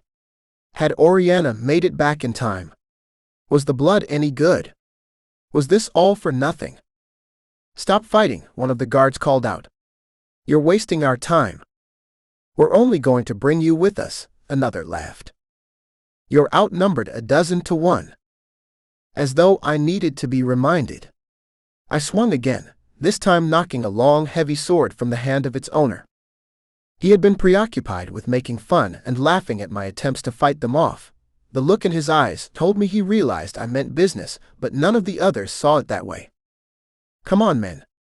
Let's finish this, he growled, backing away to retrieve his weapon. I stood at the ready, sword raised, vowing to fight to the death if I had to. Sweat trickled down the back of my neck and my hands shook slightly, but I was ready to face my destiny. I only wished I could have seen Rena one more time. The flapping of wings caught all of us off guard, and we all looked to the mouth of the cave in time to see a magnificent dragon land there. They seemed to know who this was, all of them falling back a half step, though I was still poised to fight. I understood everything when the dragon shifted. Sienna. Fall back, she ordered, striding into the cave. Leave this man alone. My mouth fell open. Was she saving me, or saving me for herself? Did she want to be the one that killed me? I watched in mute surprise as the 12 dragon guards did exactly as she commanded, no questions asked. She was their leader. They respected her. All of you, back to Valaport. Your services are much more useful there, she ordered. Without so much as a look back at me, all of them departed. I finally felt comfortable lowering the sword once the last of them disappeared into the air after shifting. Only one other dragon stood in my way. I should have known he would be in on this. Jorah stood at the mouth of the cave, blocking much of the light outside. He was no longer bleeding, the blood having since dried on the side of his head and his clothing. It looked much worse than it was, really. What about him? He demanded, pointing to me. I'm sorry. Sienna regarded him coolly. I said, what are you going to do to him? You surely can't imagine that he should be let go after what he did to me. I winced at his insolent tone and waited for Sienna to unleash her fury on him. He must have had a death wish, or perhaps he really was that full of himself. Instead of lashing out, however, she only smiled. And what did he do to you? He hit me. He's the one who did this to me. A dusk elf. He's a spy for them. To Jorah's surprise as well as mine, she laughed. Is he now? And what proof have you of this? Proof? How much proof do you need? I threatened to turn him and my ex-girlfriend in for breaking the law, for wanting to use dragon blood to heal a dusk elf, and what did he do? He hit me, knocked me unconscious, and left me for dead. By the time he finished, his chest was heaving up and down, and his eyes flashed fire. He was ready to kill. My hand tightened on the hilt of the sword, just in case. You look very alive to me, Sienna calmly observed. Though I understand your frustration. As it is, this man was only acting to protect another. I do not agree with his methods, of course, but as you were not grievously harmed. Not grievously harmed. What does this look like? He bellowed, pointing to his wounded head. It looks to me like a big strapping dragon such as yourself should be able to heal from such a wound with no trouble, she snapped. His eyes flew open at her sudden change in demeanor. Where she had been docile, even sweet, on the surface, she now matched his anger with her own. And if you do not get out of here this instant, I'll have no choice but to demonstrate the abilities I was born with. Or have you not heard yet of my dual nature? She raised her hands, emitting light from her palms. Suddenly, the inside of the cave was bright as midday. That did it. Jorah backed away, eyes still blazing as he fixed me with one last glare before turning and shifting into his dragon form. I heaved a sigh of relief, before remembering there was still Siana to deal with. Thank you, I offered, hoping at least to appease her. It couldn't hurt to try. She looked at me over her shoulder, then turned my way. Come. Let's get out of this cave, shall we? Where are you taking me? I asked, sliding the sword into its scabbard as we walked out into the sunshine. Sure enough, there was no one there but the two of us. Not back to Forbodden, please. Anything but that. You escaped the tower, she murmured, raising an eyebrow. I did, and I had a very good reason to. She shook her head, silencing me. I already know all about it. You do? I sputtered. Of course. How do you think I knew to find you here? Or that you were in danger at all? For the first time, she smiled. A real, genuine smile which went a long way toward convincing me this wasn't all some joke designed to trick me into thinking I was safe. Oriana told you. She did. She was on her way back to you when I met up with her. She seemed quite frantic to help you, in fact. She did. This floored me. Did she make it back to Sunder Dell with the blood? I believe so, though I don't know if your sister was cured. Why don't we find out? You're taking me back there? I almost didn't dare speak the words. It all seemed too good to be true. I'm not here to imprison you, if that's what you're truly asking, she replied. Everything you did with the best intentions. I can't claim to agree with your methods, but we've all flown off the handle at times when it comes to protecting those we love. I don't believe in punishing that sort of love. Thank you. I felt the need to do something else. Kneel before her, kiss her hand or even her feet. Something. She didn't require it. Instead, she moved further away before shifting into her beautiful dragon. I was nearly overcome by a sense of awe bordering on reverence as I climbed onto her back. It was clear to me how she managed to command such authority and loyalty. I would have killed for her at this moment. Oriana was waiting outside the hut when we landed, and she threw her arms around me before I was even entirely off Siana's back. I was so worried. This was unexpected, but not unpleasant. I hugged her back, albeit a bit awkwardly. Siana made it in time. What about you? Did you make it in time? See for yourself.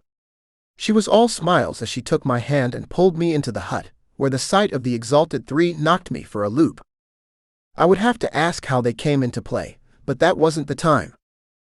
For there was Rena, sitting up at the edge of the bed, looking strong and well. She stood, still a little shaky, shrugging off the many hands offering assistance.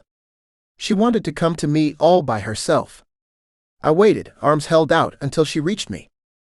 When she stumbled, I scooped her up in a hug. For the first time in my life, the thing I wanted more than anything else was mine.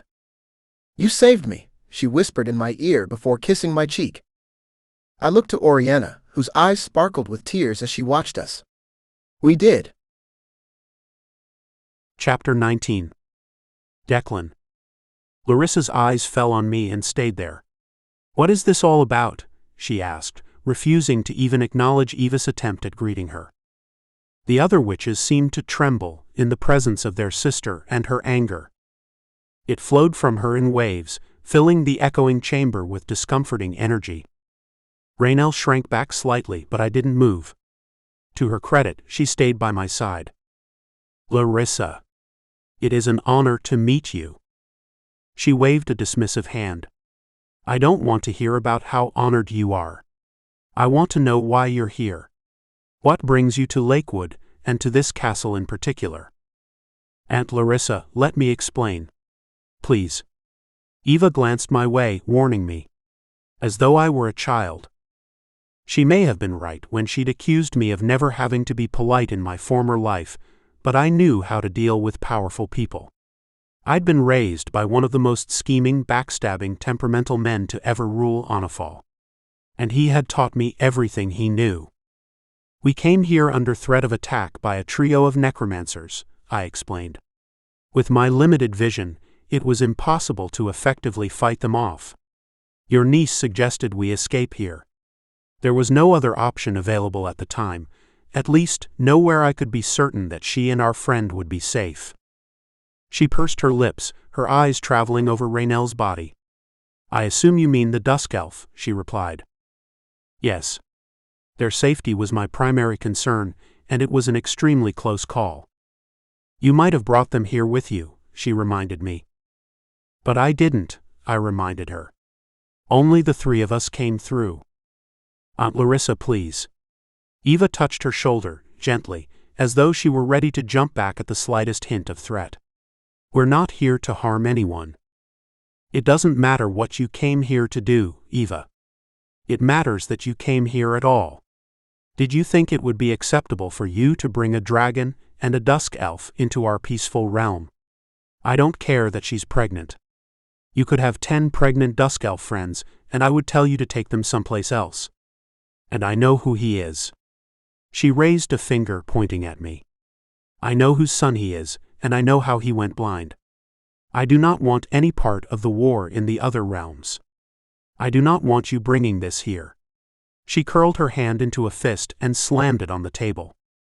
Raynell flinched, her hand tightening around my arm. Eva didn't flinch. Instead, she pulled her shoulders back and stared her aunt down. You know I love you, and I always will. But there comes a time when there's no longer an excuse but to stand up and fight to save what matters.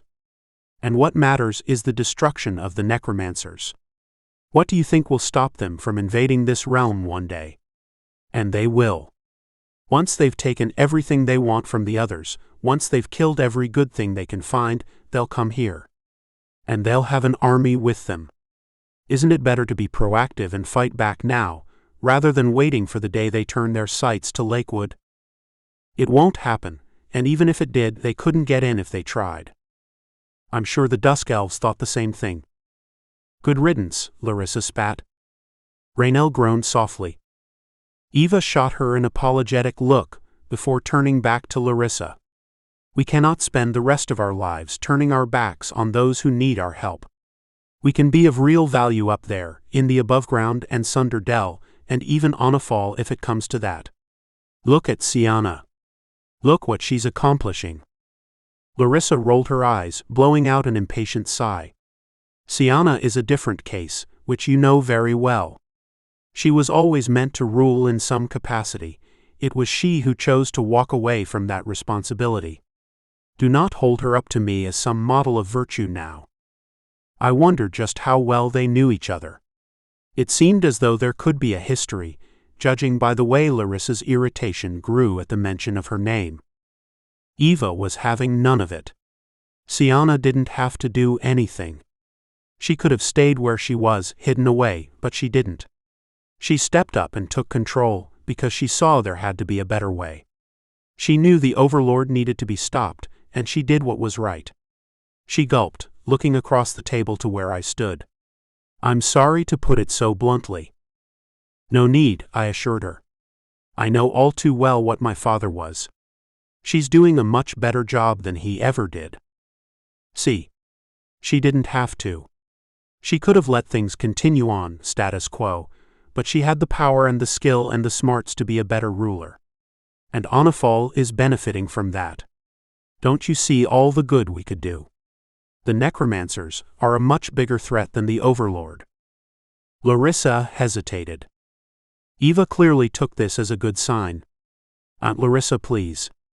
The world needs us. This world, every other world.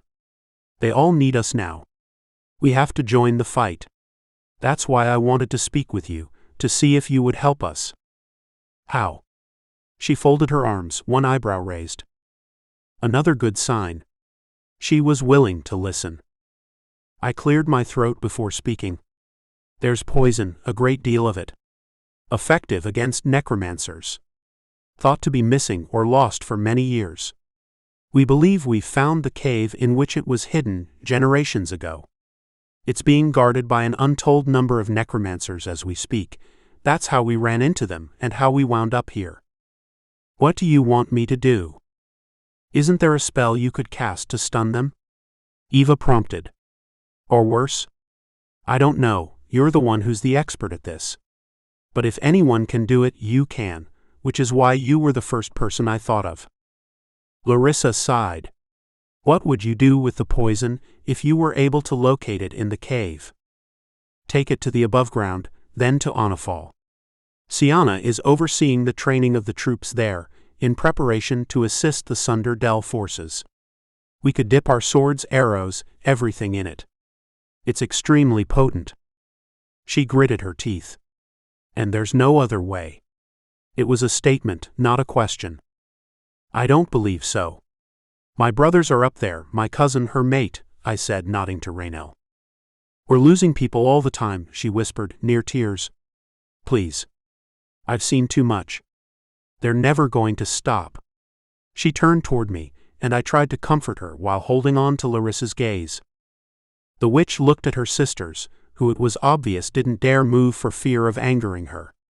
Humans and dragons and dusk elves fighting alongside one another.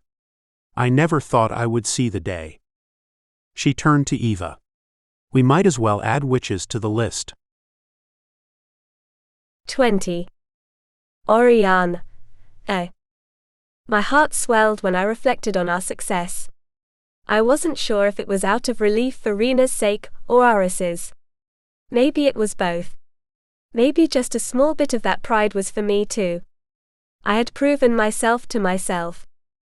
That was all that mattered, not what Cade or anyone else thought. I wished he could see me, sitting here in the hut, glowing with pride whenever I saw Rena fussing over her guests.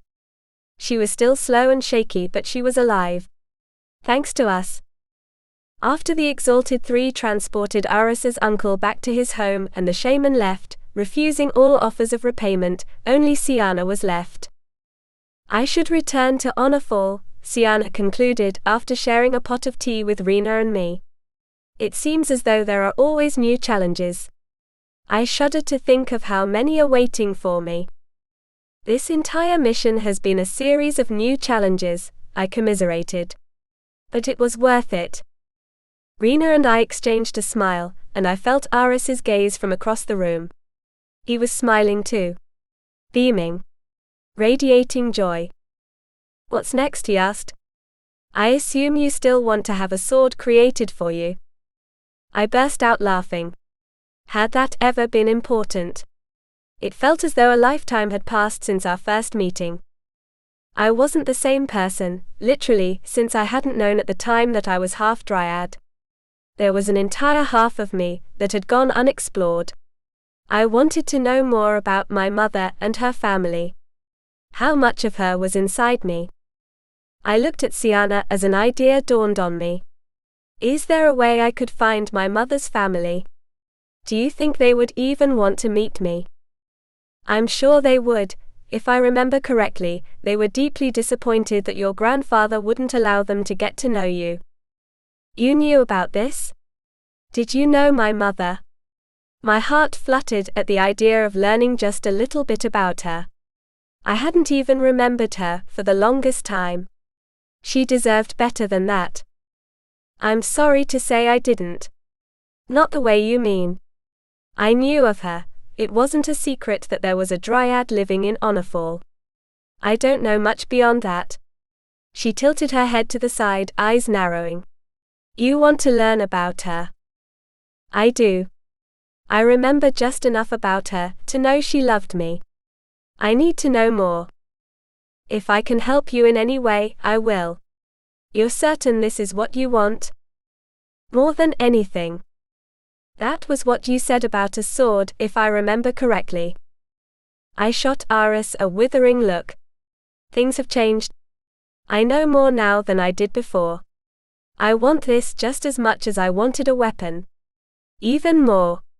This isn't about proving myself. It's about finding myself. I couldn't say it out loud. Aras might laugh. Perhaps he wouldn't. He looked as though he understood, nodding slowly. I'll go with you. What? No. You only just got your sister back, you should stay out of trouble from now on. That was what made him laugh, until he doubled over with his arms folded in front of his stomach. The sort of laughter that made everyone around him laugh along with him, more because of the absurdity of it than an understanding of what was so funny. When he calmed himself enough to speak, he said, "You think it's that easy?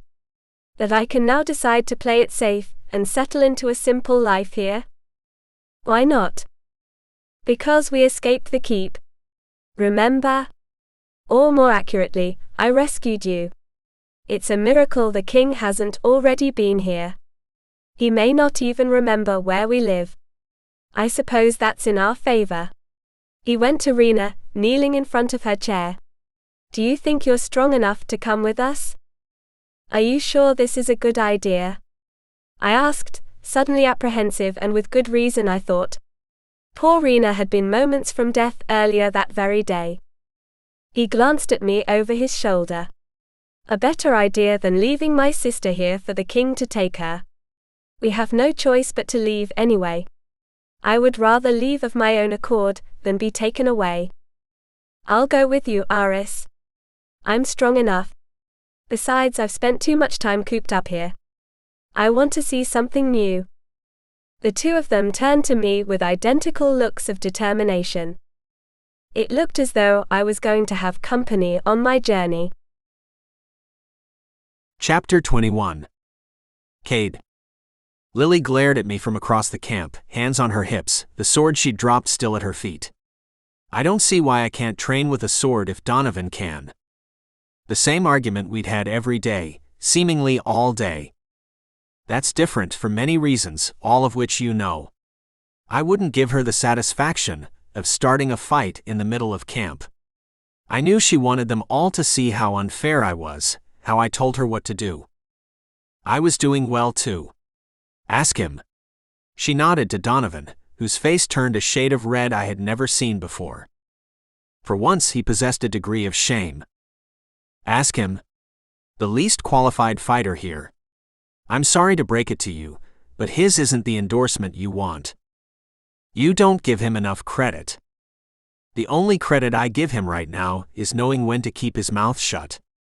For once, I turned away from them in a last-ditch effort to avoid an all-out row. Ever since she came back from visiting with Sienna and Declan, she had been impossible. "How can you not see what a hypocrite you are?" she asked, running behind me and following me into our tent. "I'm a hypocrite now. You told Brogan he needed to get Raynell out of here because he was overprotective of her and allowing it to steal his focus.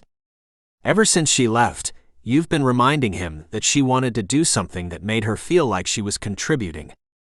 How can you say that to him, but not see that I want to contribute? You've been listening in on my conversations?" I glared at her. "Or do you have a second pair of ears in camp? I should know better than to ask. What else did Ricky hear? You think my brother's spying on you for me?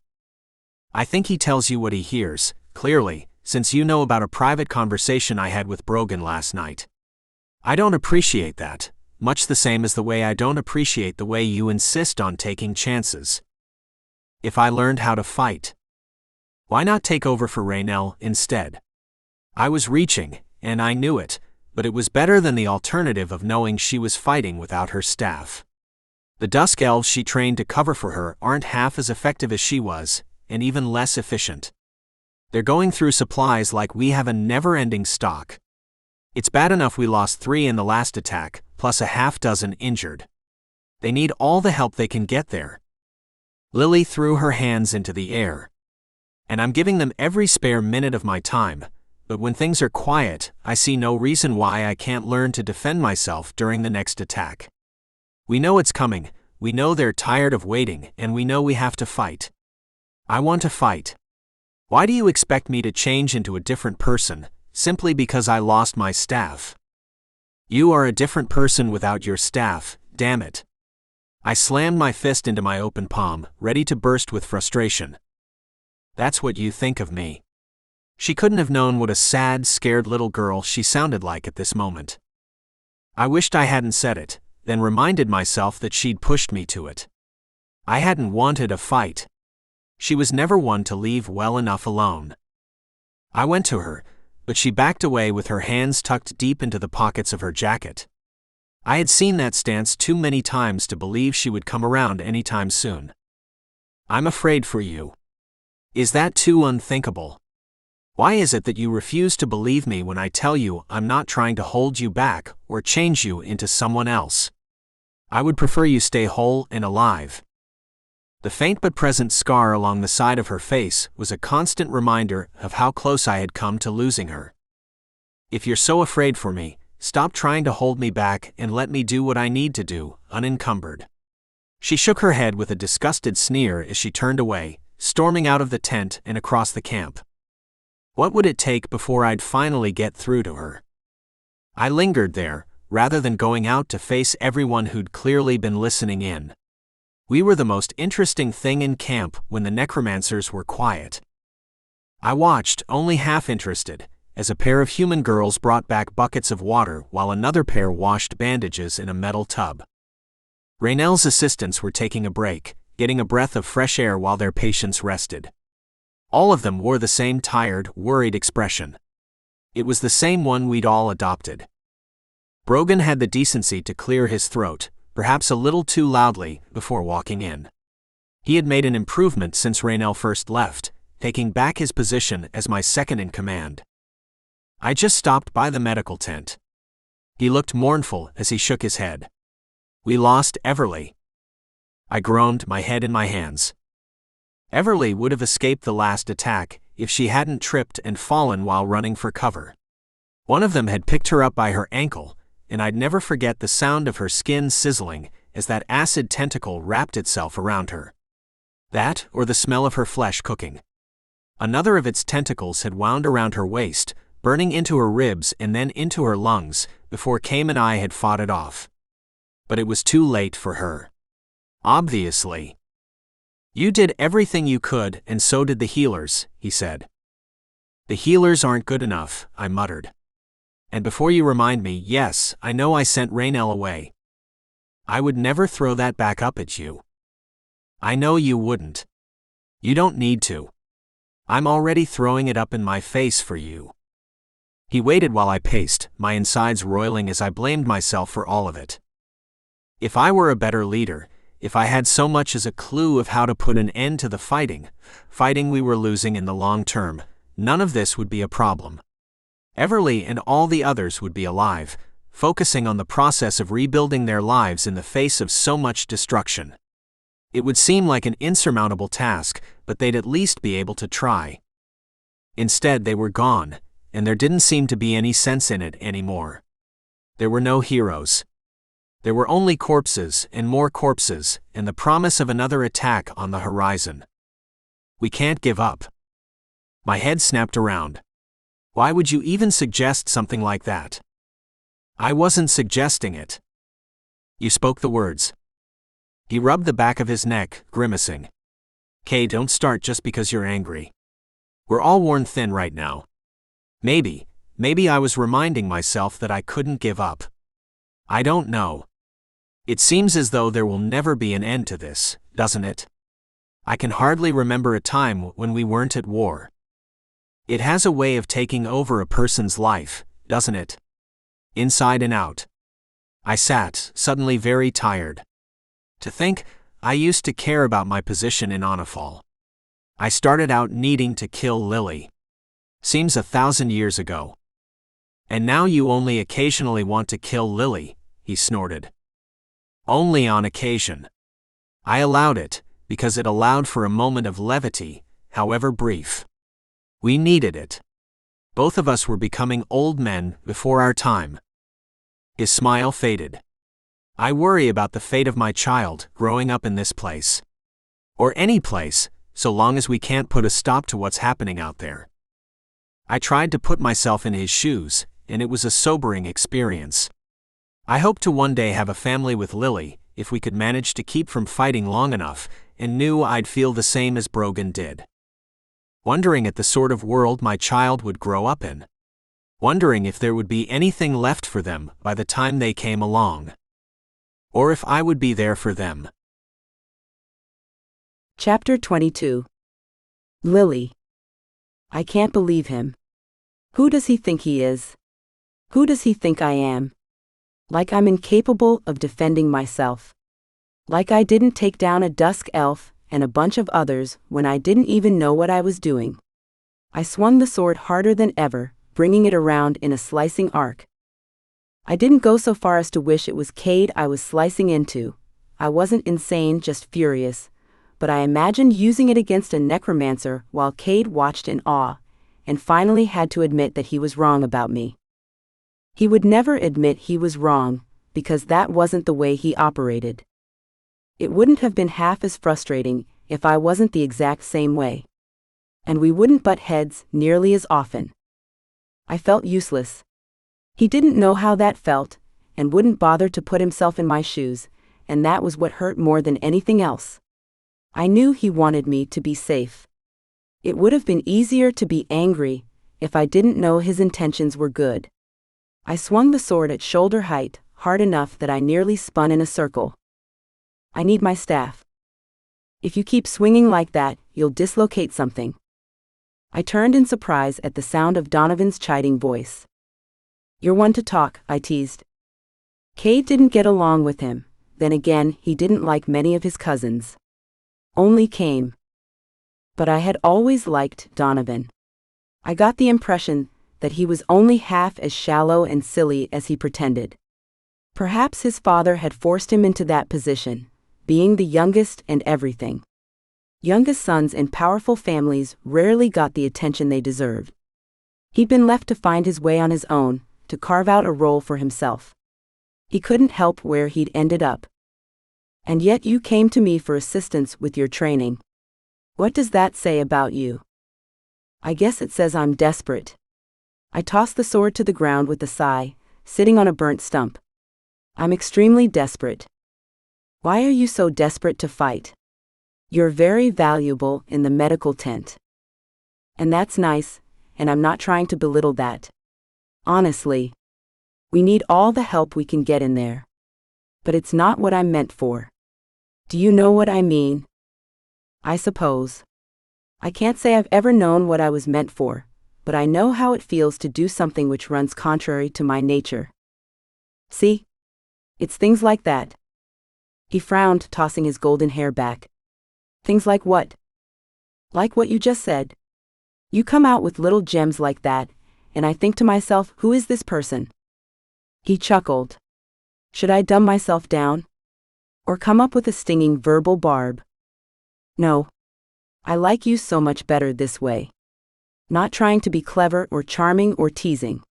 You're just you. You're a nice person. And smart. Two things I've never been accused of. He crouched by the small fire between us, reaching out to warm his hands. Back to the topic we were just discussing. I know what you mean about feeling useless. It's the reason I'm here. I couldn't languish around Onifal, going to parties, or having dinner with friends, or living on your mother's charity. That would have been easy, but only on the surface. I would have to live with the knowledge that others were doing my fighting for me. I couldn't do it. See? That's how I feel. I'm here, but I'm not really here. Without my staff, if an attack were to come up right now, I'd have no way to fight them off. I'd be defenseless, and it terrifies me. Speaking the words aloud gave them truth, and it shook me to my core. That was the real problem. Not Cade's underestimation of me, which didn't exist, because he knew enough not to underestimate what I was capable of. Not the unfairness of it all. It was unfair, but that was really nobody's fault. Nobody living, at any rate. I couldn't make Morvania pay for destroying my staff, since she was already dead. That's a very difficult position to be in, he murmured. Thank you. That's all I need, you know? For someone to understand. I do.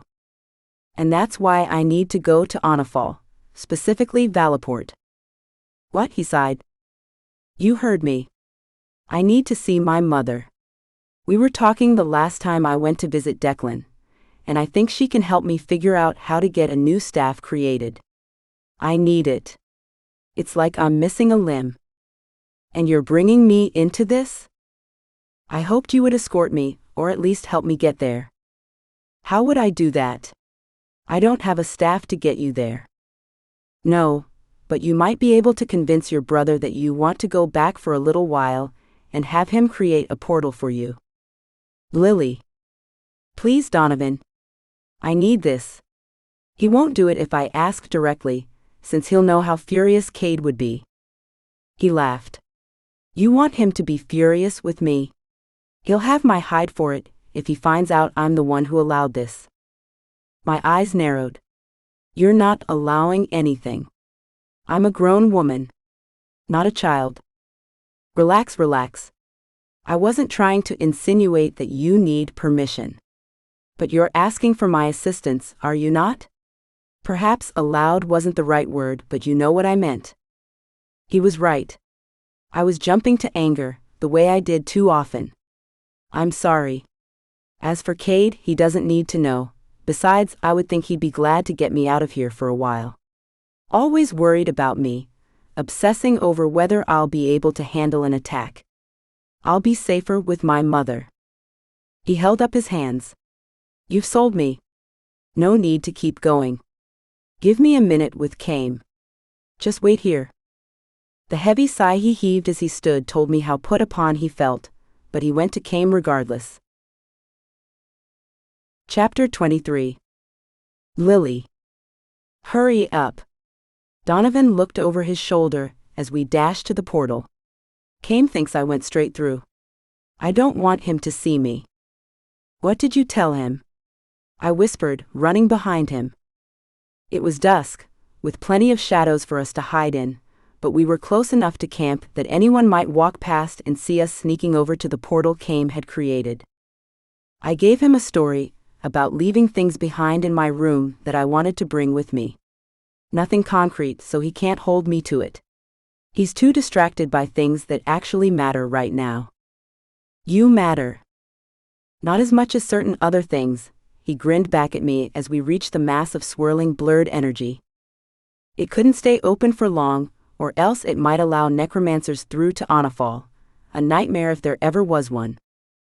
We went through together, and just like that the entire world changed. Funny how Onifal had come to seem more like home to me than the home I'd known until I turned 18. Then again, the above ground was nothing like what I'd grown up in. Not anymore. We were just outside Valaport's gates, and I heard the typical noise and activity coming from inside. They were all oblivious. Blissfully so. Are you coming with me? I asked. No. I should get back and make sure the portal closes. You'll find your way back, I assume. Yes, of course. Sienna will help me with that, or even better, I'll have a new staff and will be able to do it myself. I hope you do. He took a backward step, then hesitated. By the way, there's something I think you need to keep in mind. There's no telling how long it will take before you get what you're looking for, so I wanted to get this off my chest before we part ways. I waited with bated breath to hear what he had to say. He placed a hand on my shoulder, looking me in the eye. I only want to remind you not to be so hard on Cade. He's only doing what he thinks is best. He's never had anyone like you in his life, a person who means as much as you do. So, he's a little clumsy maybe. But he means well. If I had someone like you in my life, I would be just as protective. I stood on tiptoe to brush my lips over his cheek. I'm glad I got to know the real you. You're pretty wonderful, really. Shush. He cut his eyes right and left, as though we were sharing a secret. Don't let that get around. I've worked on this carefully crafted persona for far too long. I was still laughing as he stepped back through the portal. Moments later, it closed. I let out a sigh of relief. There wouldn't be any breaching of Onifal's borders because of me. I hurried into the city and up to the palace. The guards knew me well enough by now to let me through without question. A relief. I went straight to Sienna's chambers with a speech at the ready, in case she gave me a hard time about my desire to go to Sunder Dell for a staff. As it turned out, I had no one to deliver my speech to. She wasn't there. I looked around the empty room and went back to the corridor, finding the closest guard. "Do you know where Sienna is?" He chuckled, shaking his head. "There's never any telling. She's always rushing off somewhere, isn't she? The last I heard, the Exalted Three summoned her for something. I would have bet it was one of them in particular who had done the summoning, but that was none of a random guard's business." I thanked him and went back into her chambers, shutting the door behind me. I could wait there. It would be the safest bet. Also the most boring. There was no telling when she would be back, and when she did return, she would be busy with any of the million things which needed her attention. The stacks of paper littering her desk, and every other flat surface attested to this. A familiar sense of pride at how kick-ass she was filled me with a sort of glow, as it always did. I wandered around, idly flipping through some of the documents. Treaties and histories, maps of realms whose names I recognized and some I didn't. There were so many.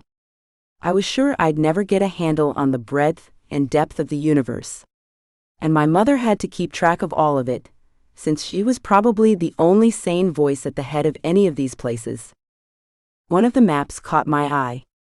I recognized it, at least somewhat, the map of the various portals leading to the other realms.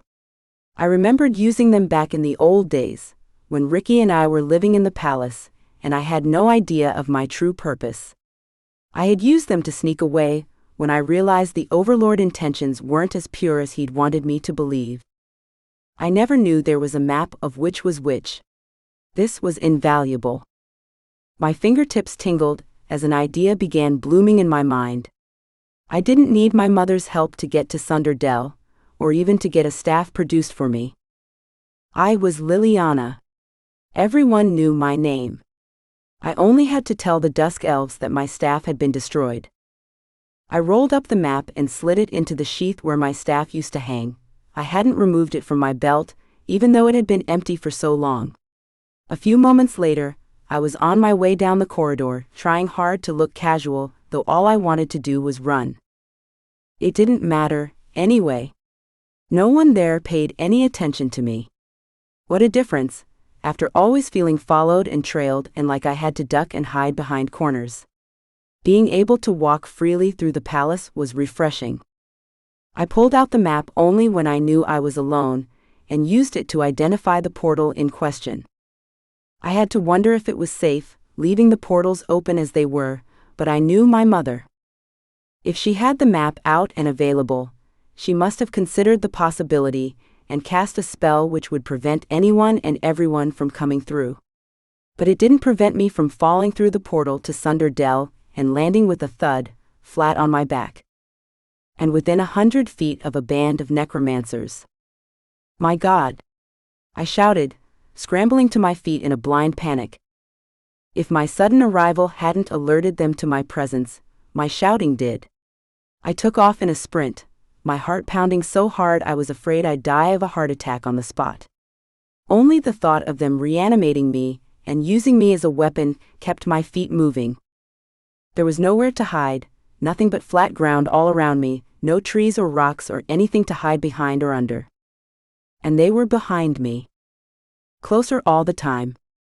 I was a scared little rabbit, on the way to being ensnared, except I could blame only myself for being such a fool. Going to Sunder Dell without even a weapon, nothing to defend myself with, when I could have run into just about anything or anyone. What was I thinking? I stumbled over thin air, sprawling in the dust but leaping to my feet again and taking off as I looked over my shoulder. They were almost on me, tentacles reaching out. A white light nearly blinded me, and the force of a blast sent me to my knees again. I blinked away the spots in front of my eyes as a battle raged, crashing bursts of light and what sounded like thunder.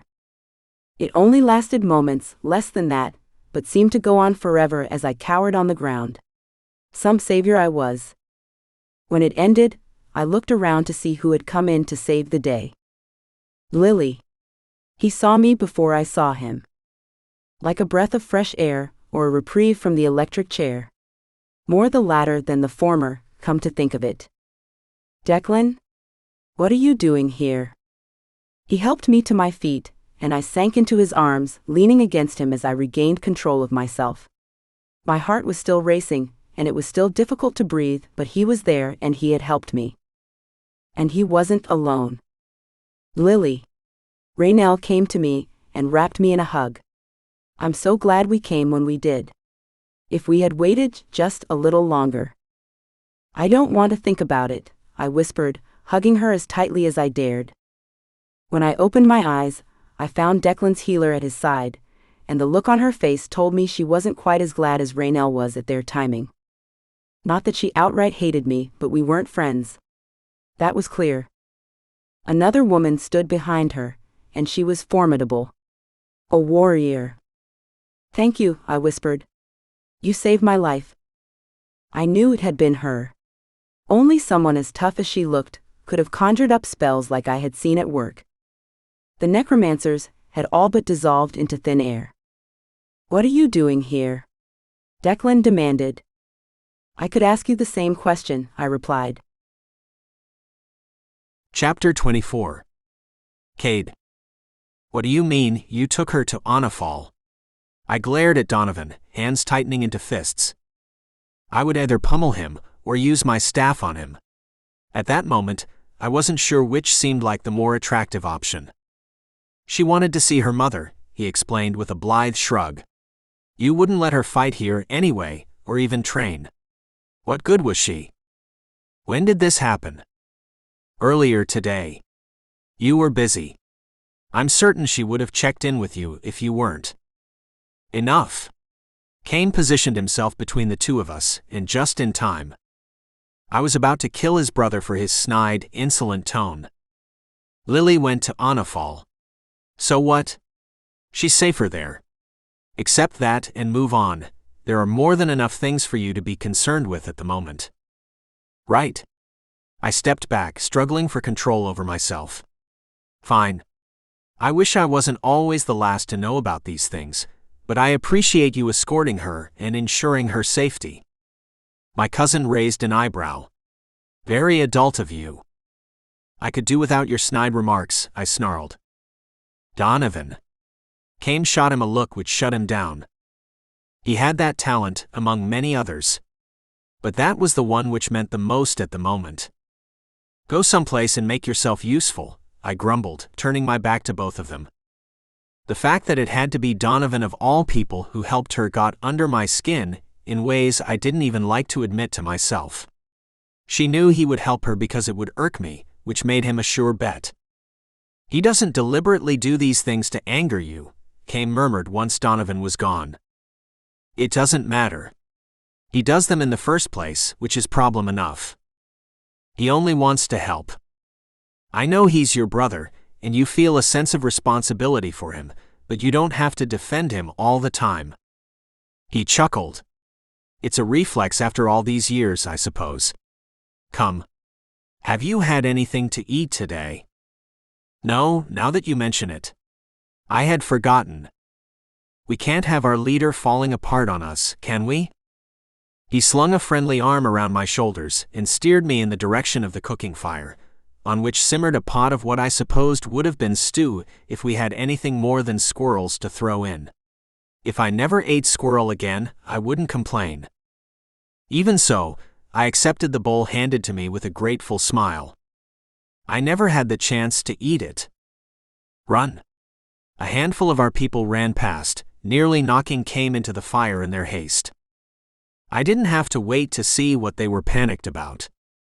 Where the necromancers had come from, or how they'd managed to get so close to us without anyone noticing, was anyone's guess. Not that any of us were waiting around to find out. Find cover. I yelled to those who were still nearby, while pulling out my staff and extending it to its full length. Cade did the same, the two of us rushing to where the band of robbed figures glided into camp. Screams of horror rang in my ears as I advanced, shooting bolts of light from the gem at the tip of my staff as I did. It wasn't enough to keep the women running toward camp safe from harm. There were buckets behind them. They had been bringing water back to us when the attack started. I waved them away, hoping they would turn and run away from the chaos. It was too late. A trio of necromancers swept down, wrapping their tentacles around them to dangle their kicking, convulsing bodies high into the air. One of them was upside down, screaming as her long hair flew behind her like a flag, while the monster who held her swung her back and forth, almost as if it were playing with a toy. I ran toward them, even as Cade screamed for me to stop, my staff poised and ready. I would have rather killed the poor thing myself than allow her to be played with. "Let her go," I yelled, letting loose a bolt of light aimed at the thing's head. It darted to the side, easily missing my attack, then turned to me with those awful, empty black holes where its eyes and mouth should have been. It dropped the poor, nameless, shrieking girl to the ground. The crunching of her skull was as loud as cannon fire. I realized too late that it must have been a ploy to attract me. The bastards were getting smart. Learning about us. All of this hit me at once as the robed figure darted toward me, zeroing in on its true target. "Cade. Look out." A flash of steel crossed my eyes, and a body slammed into mine, knocking me to the ground, as the unholy screams of a wounded necromancer filled my ears and wiped out the sound of everything else but the pounding of my heart. I shook my head, dazed, sitting up and blinking hard. Tents were ablaze throughout camp, lighting the entire area as brightly as if it were midday. There was no missing the devastation everywhere, the bodies we'd need to burn before they twitched back to life and continued the attack. People who had been our friends, comrades, practically family. Dropping dead as tentacles slashed them, impaled them, lifted them into the air and slammed them against trees until they were nothing but bags of broken bones. And there was nothing I could do to stop them. The gasping, gagging sounds coming from the ground in front of me caught my attention. He had been impaled too, his midsection nothing but torn flesh. Dark red blood flowed down his body, soaking the ground. His eyes were wide open, horror-filled. "Donovan." I leaned over him, turning his head until I could look him in the eye. "Donovan? What did you think you were doing?" "Oh no. No. There was nothing to be done. If there was such a thing as mercy, he would be dead within moments." He coughed, blood bubbling out of his mouth and running across his cheeks. The sword was still clutched in his hand, still stained with the blood of the necromancer he had wounded while saving my life. I covered his hand with mine, easing his fingers open until he released the hilt. He gripped my fingers and I gripped his. "Donovan. No. I'm so sorry. Why did you do it? Why?" But I knew why. I would have done it for him, too. Even though I didn't deserve his sacrifice. The necromancers had retreated, probably confident in their total victory over us. The relative silence was deafening. All that was left was what remained of the fires and the agonized groans of the dying. My cousin's labored breathing came to a halt. His tight grip eased, then relaxed entirely. And he was still. "Thank you. I'm sorry. Thank you. I'm sorry." I had no idea how many times I'd said it before we were surrounded by the survivors, either looking for direction from me or wondering whose body I was cradling. "Donovan?" Cade cut through the crowd, falling at his brother's side. There was blood running down the side of his head. He pushed away a pair of hands as they reached for him, probably to examine the wound. He only had one concern. He leaned over Donovan's body, peering into his lifeless eyes. He started to shake. "Cade, I'm so sorry." I didn't know what else to say. The image of Donovan throwing himself in front of me, sword raised, would haunt me to my dying day. It would be me on the ground if it weren't for him. After everything I had said to him, all the times I had dismissed him as being nothing more than a frivolous waste. After all that and so much more, he had sacrificed himself for me. I hung my head as tears overwhelmed me. They dripped onto my blood-soaked pants. My cousin's blood, shed for me. Cade's grief-stricken cries filled my ears, rising over the sound of weeping all around us. We hadn't only lost Donovan. There were so many more bodies, only a few of which actually moved. The worst loss we had ever endured. Brogan's hand was heavy on my shoulder. Cade. I know. It was clear that he was about to remind me to reorganize what resources we still had at our disposal, including those who had survived the attack. I stood, shaky but determined, taking stock of what was around me. Dusk elves carried bodies into the medical tent, while those who were not yet past the point of treatment received it on the spot. One of them, a human man who had been with us from the beginning but whose name I could never remember, grimaced in agony as a tourniquet was cinched around his thigh to staunch the flow of blood coming from his mangled leg. He opened his eyes and they locked with mine, and a nauseating chill ran through me. He was dying. And it was my fault. All of it was my fault. This has to end, I whispered more to myself than to Brogan. Cain was still inconsolable, holding his younger brother's body as he wept openly. The baby of the family. He had only wanted to be valuable, to prove himself worthy. And he had.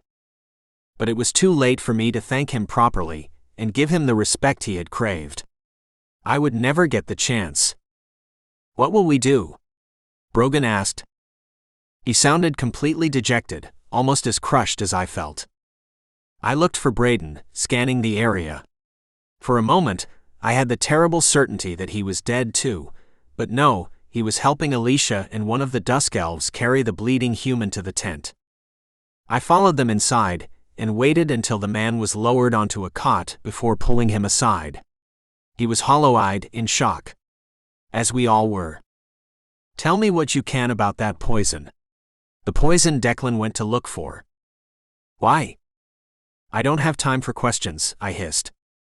The tent was nearly overflowing with writhing, groaning bodies in various stages of pain and injury. I exhaled. It's more important than ever for us to track down that poison and get to work with it. There's no way we can do this any longer. What are you saying? Brogan asked, lowering his voice as though he needed to. There was no overhearing us in the tent, over the cacophony. I'm saying that we're not giving up, but we're restructuring our attack. This isn't working. It doesn't take a fool to see when there's no longer a chance of winning, and waiting for them to finish us off isn't heroic. I'm going to Sunder Dell to help track down the poison, and I'm bringing it back to use it as soon as possible. What are we supposed to do in the meantime? I turned to Brogan. Break down the camp and fall back.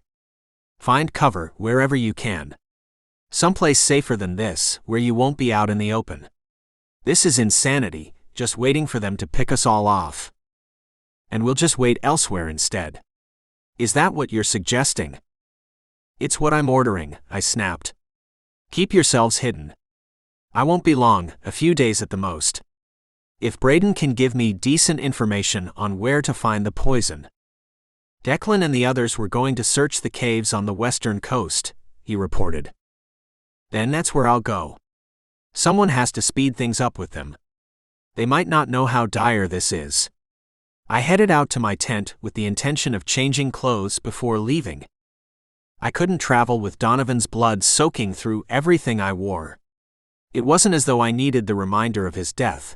It sat on my heart, on my mind, as immovable as a mountain. What if Lily comes back and you're not here? Braden asked. Lily. Right. For once I was glad she wasn't there. And that was Donovan's doing, too. He had saved us both. Donovan said she was in Onifal, I replied, choking a little on my cousin's name. She'll be safe there for a while. If any of you could go through quickly to leave a message there for her, I'd feel a lot better. I can do that, Rogan offered. Good. I turned to them before heading inside. Just stay safe. That's most important now. Rest, regroup, take stock of who and what we have left. Protect yourselves. You do the same, Braden murmured, clapping me on the back. We're counting on you. Yes. As though that were anything new. I hope you've enjoyed this latest production. Don't forget to subscribe and to ring the bell to be notified of new releases.